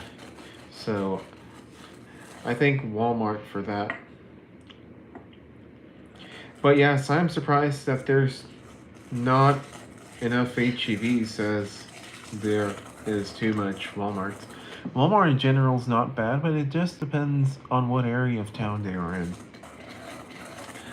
So, which Walmart in your area would you say is the best, or in the Houston area?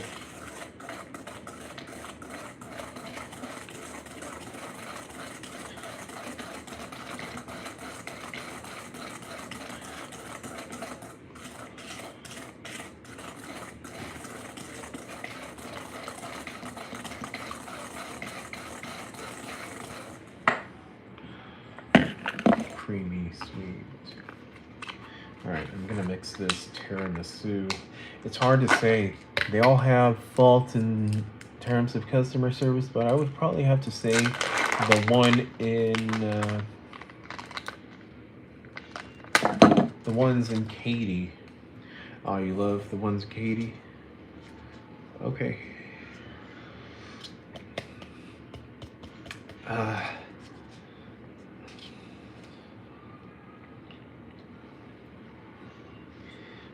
and it also depends on the products they serve, right? Katy has 2 locations. The one near Katy Mills Mall, probably. Okay.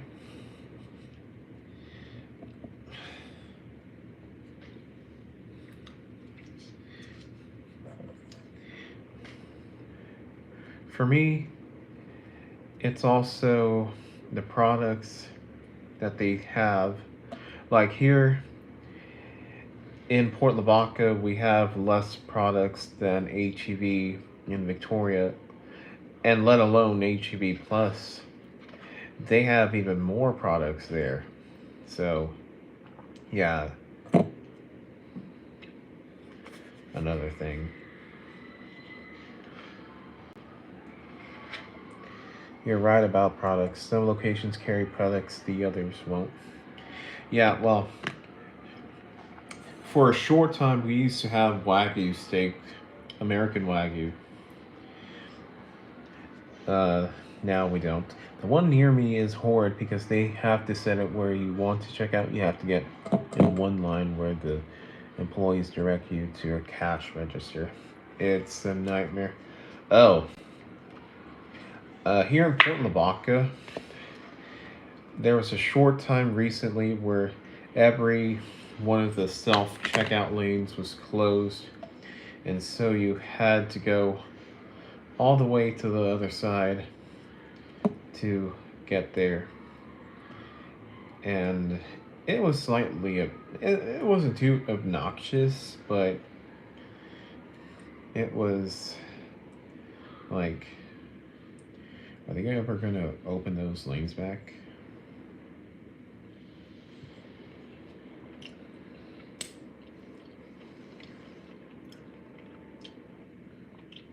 And it's one of the stupidest or ideas Walmart has ever come with. Yeah.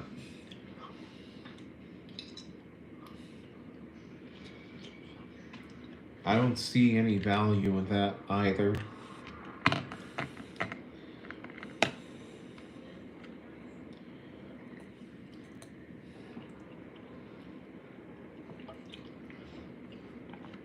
Imagine somebody suing for that. In fact, I hate it so much I don't go there. If I wouldn't, if I don't have to, and go to the next closest one about 5 miles away. Right. Uh, yeah, I agree. That's the way that certain stores operate. It's kind of unusual and very demoralizing in certain ways and factors. So, like Subway inside the Walmart in Port Lavaca, their employees sometimes, uh, like, what the heck are they doing? It's like, I don't even know. I don't know how to explain it. It's not my proudest memories. The other one, 5 miles away, still has normal checkouts. Okay.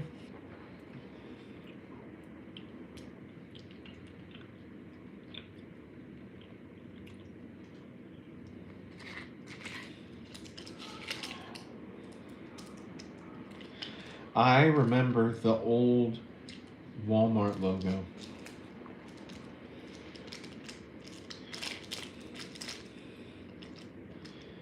Uh, I still saw it, I think, back in 2007. My earliest memories include things from 2007. So, yeah. And this one was used since 2008. Yep. The old school logo from pre 2009. Yep. I still have lots of fond memories of that. 2007 was my freshman year in high school. Oh, how was it? Oh, well, I think you may have had some. Oh, wait, that was later in the Art Institute.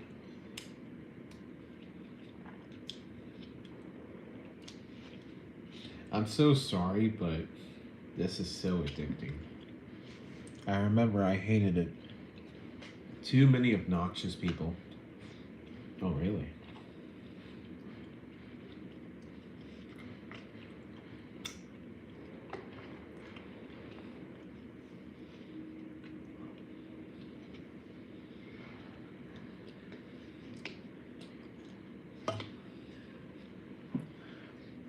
Chrissy was such a fond memory from high school because she wasn't like all the those obnoxious folks. A diamond in the rough, you could say. Right.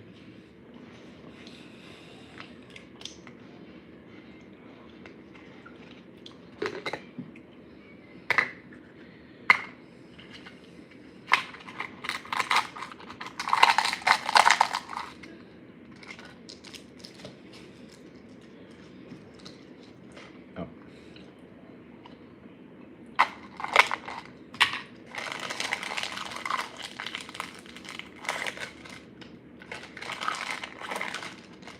I'm so sorry you had to see that. It's just this mascarpone cheese is so addicting that I love to eat it. Alright, well, I honestly didn't enjoy high school. I just wanted to graduate, get the heck out, and never ever see the place again. Oh, that's something a lot of us feel.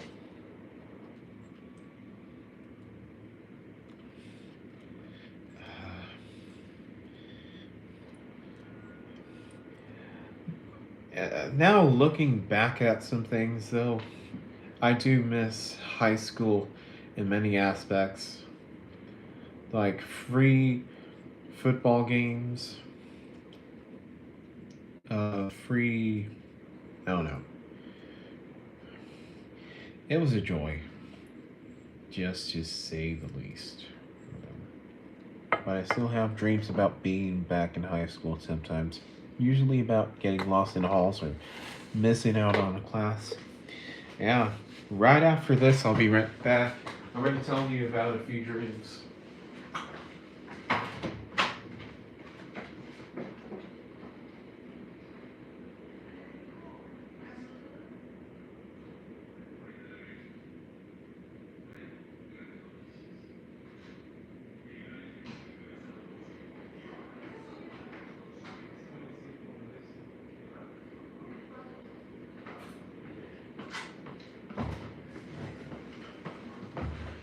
I think we may have talked about this some time ago, but if not, I'll say it again. There's been a couple of times where or when I don't skip class, but I have a project, but no, I have a project due, and get the same shocked feeling. Yeah. Oh, I have a project due. Oh no. Yeah. Those are the worst.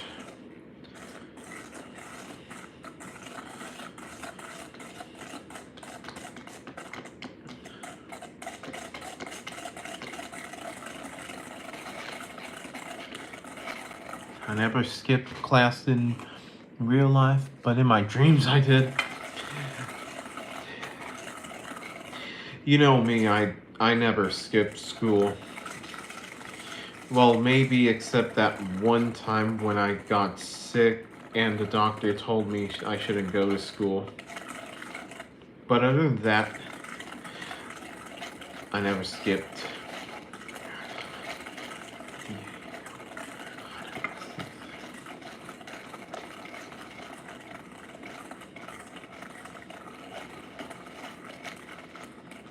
What was it that you were going to tell me? So there are two recurring dreams that I keep having. The first one is me being in an airplane. For example, this dream I was in an airplane traveling from El Salvador International Airport on a North Korean airline. Like, I know that North Korea doesn't have any international airlines, but in this dream they did have them. So, I basically went there, and the engine started to make this horrible sound, this horrible struggling sound, and stuff started blowing up, and it was some kind of nightmare that I didn't want to have. And every so often I do dream. Oh, another airport dream. I dreamed that I was at an airport and I missed my luggage and, had to go back. And then I missed the airplane that my parents were. So I had to go outside the airport where the airplanes are and find another plane that was going to that place. And then another recurring dream theme I've had in the past. So one time I dreamed that my parents and I were dancing with some people in Mexico. And then this gang from Costa Rica comes in a helicopter and starts shooting all the people. And then, for some reason, my parents and I are the only survivors. And then in another dream, I dreamed that I was in a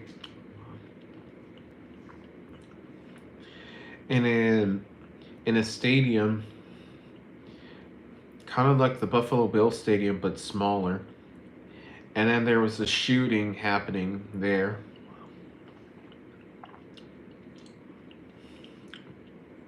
I don't know why, but I kept dreaming of it.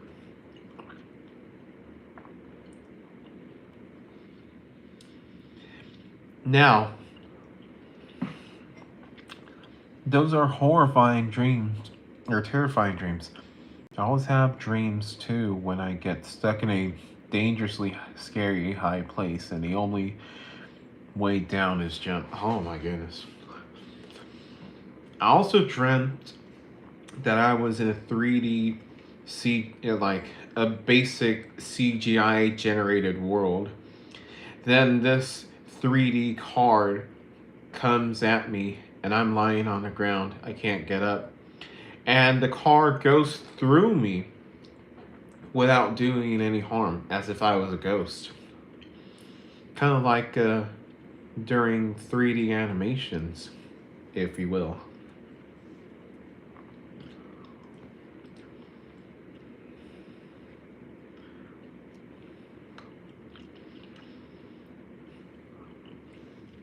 It was kind of funny, I'm not gonna lie, to dream that dream. That's a very interesting style dream. Oh, had one other dream. I dreamed that I was playing hockey in elementary school, and I was at the net. We had to throw some kind of pebbles into the hockey net. So I was about to throw the pebble into the net. Very odd shaped pebble, or in this case, it would be a set of pebbles that I had to throw in the net to score. And then for some reason, I couldn't see, and I got disoriented, and I choked, and I couldn't score. And then I struggled to get up and play again.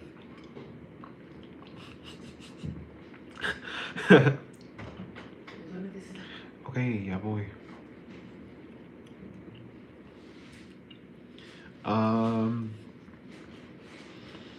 And then one more dream, I think. Yeah. I dreamed that I was inside a house in Italy.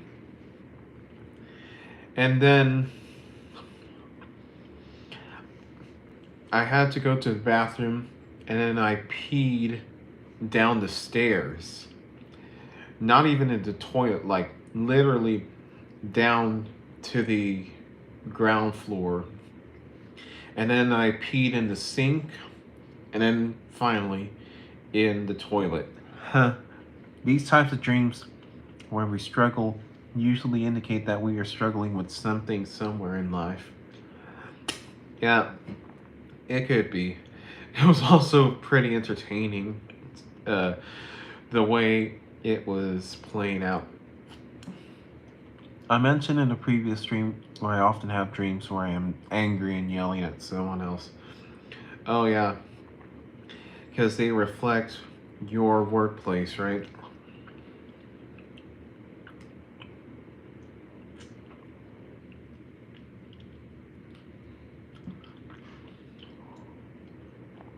Oh, I think I remember. Um, you were at Golden Corral, and then you were yelling at a server. Uh, I think that's how it went. I can't remember what the server did, but you yelled at him and something happened.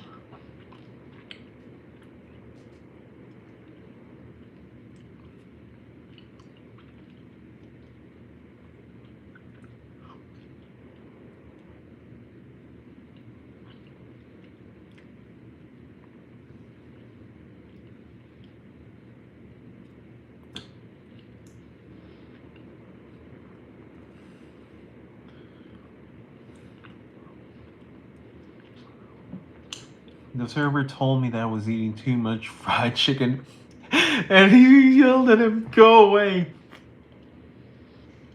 I want to eat." He got scared and went to the kitchen.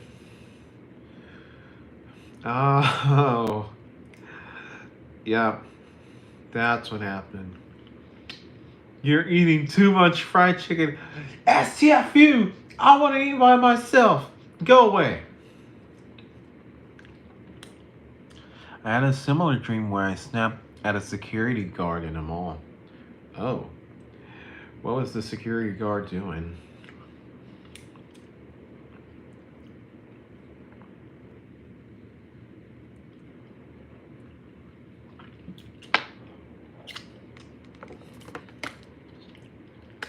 I was looking for my mom at the mall, and then I went into an area of the mall that I didn't know was restricted.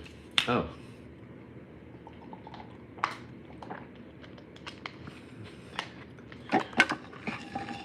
Is that so?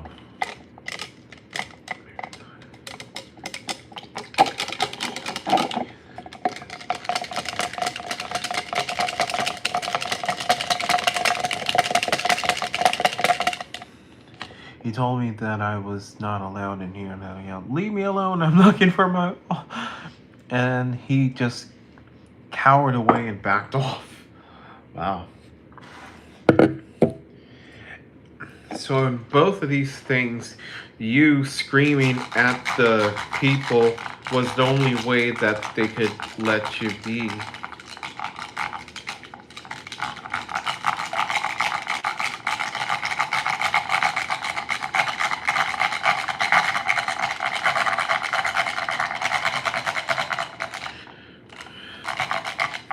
That's real interesting, I must say.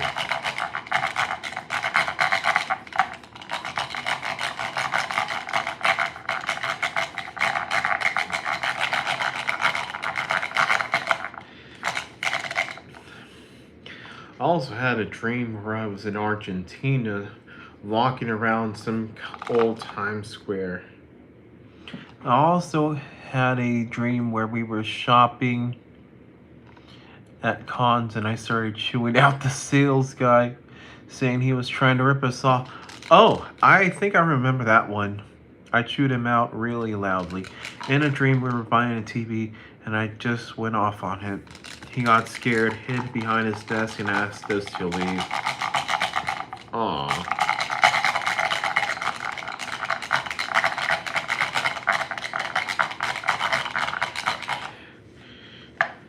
How long ago was that one?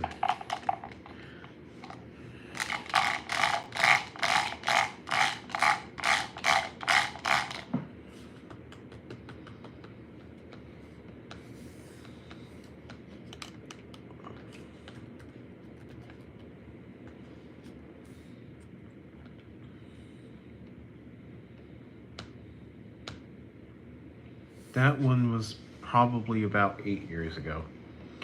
Okay, so it may have spearheaded the end of the company. Maybe I am probably too hot-headed in real life. Aw, don't worry. I mean, regardless of whether that's true or not, what you can do is you can do some kind of evaluation where, look, okay guys, here's what we're gonna do. Take this survey and tell us your experience. Well, that's something my school does. We evaluate our teachers and our classes. So we have that. Everyone sees me as a strict, stern, and feisty guy, and I often get told I need a chill pill. No, so if you do these evals, as they call them, maybe they can, if you really need to, you can have some problems they point to, and if they actually bother you so bad that you think you need to change, then maybe you could try a different approach to that and see if it works out.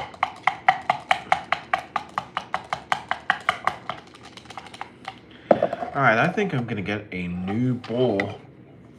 I'll have to return.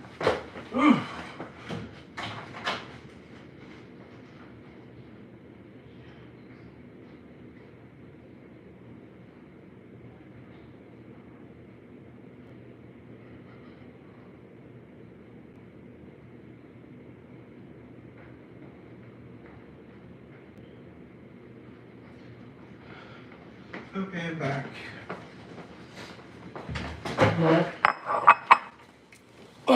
I'm just a bit vocal when people ask me for an opinion. No, that's being vocal, in my opinion, is better than being silent.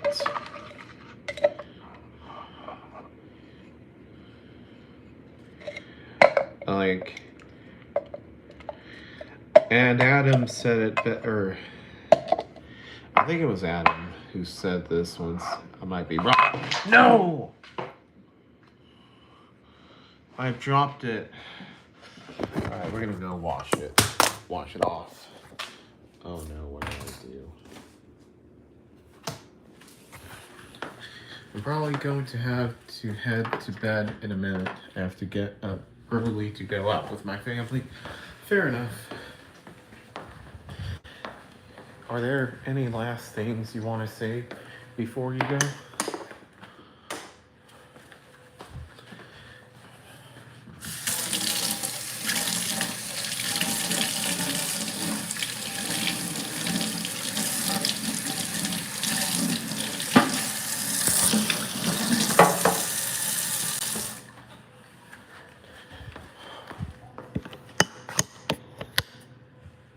I just want to say I enjoy chatting with you on late nights and I look forward to it.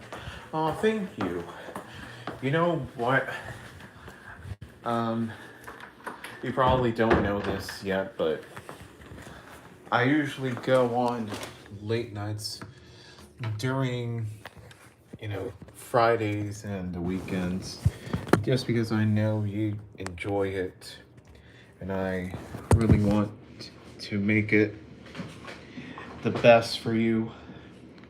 And so, yeah, I do enjoy talking with you, my friend, and all of these tales we have. Like, at work, you say you're hot-headed, and all of these encounters with Chrissy, with Kaylee, and with Crush. All of these girls.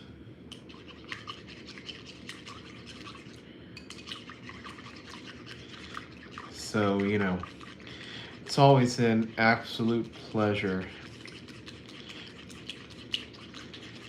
to talk with you. I have noticed that and I appreciate it. I try to my best to do my best every day. And that's what we love about you. And all I can say is best of luck on your business. And I love your speaker collection. And maybe one day I'll become a speaker enthusiast myself. But at least I have my fire alarms to keep me company.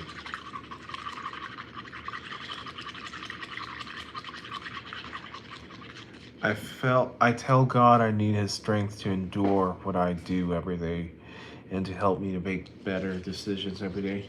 Yeah, I'm not gonna lie, I still make bad decisions.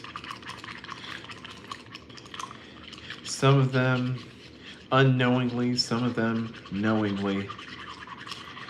And I tell them, and what I'm gonna do is instead of apologizing for every bad thing I do, I have to thank him for all the blessings that I do. Because you can apologize and not change, or you can not change but be thankful for all the things that you were given. Your fire alarm collection was awesome. Thanks for sharing that with me. Anytime, my friend.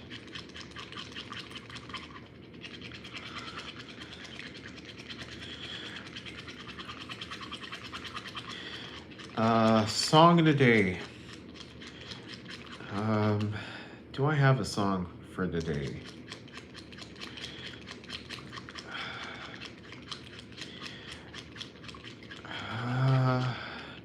I guess today's song of the day is Pablo Cruz featuring Ty Taylor, Love Will Find a Way, which played on Kite.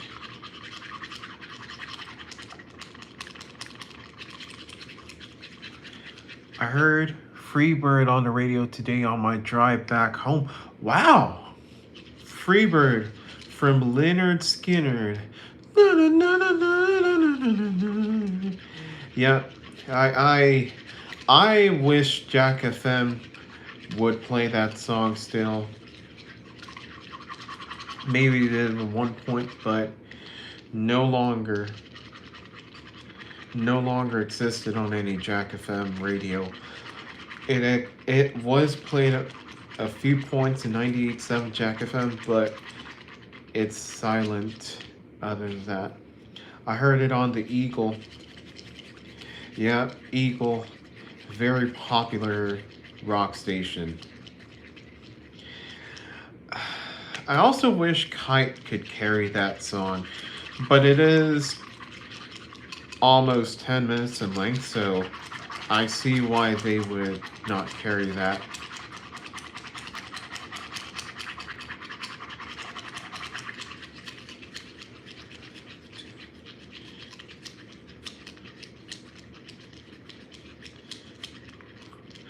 I don't know why, but I keep thinking in my mind of this song that I heard on 98.7 Jack FM when they were playing songs that were out of their usual rotation. They played this new song that they debuted that they named New York Minute from Don Henley. In a New York Minute, ooh, everything could change. And that might be one of my favorites. I drove for about 5-6 miles straight shot on the tollway, and it played the entire time. Wow. Yeah, and what I like to do sometimes is I like to drive to the tempo of the song or to the feel, to the loudness. So during one section I could be speeding up, during another I would stop or slow down. New York Minute. Yeah, it's the first time I've ever heard that song before. Like, I've heard of The End of the Innocents, which is another song from the same album of the same title as well. And New York Minute has never played on any other station other than this one. 5 miles is not far, but still. Yeah, that's right. Not unless you're driving through Port Lavaca.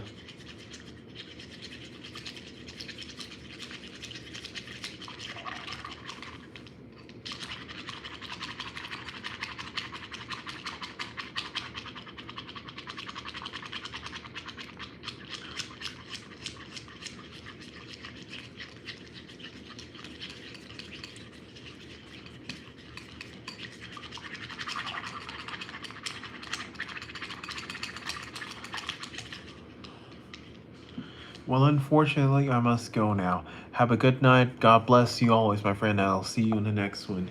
Thank you, Christian. And just like that, I will sign off as well. It is 2:36 a.m., so I won't take any more time off of you. Have a blessed night and day. Sleep deep, rise and shine bright, and go in peace, and seek the love of the Lord, folks.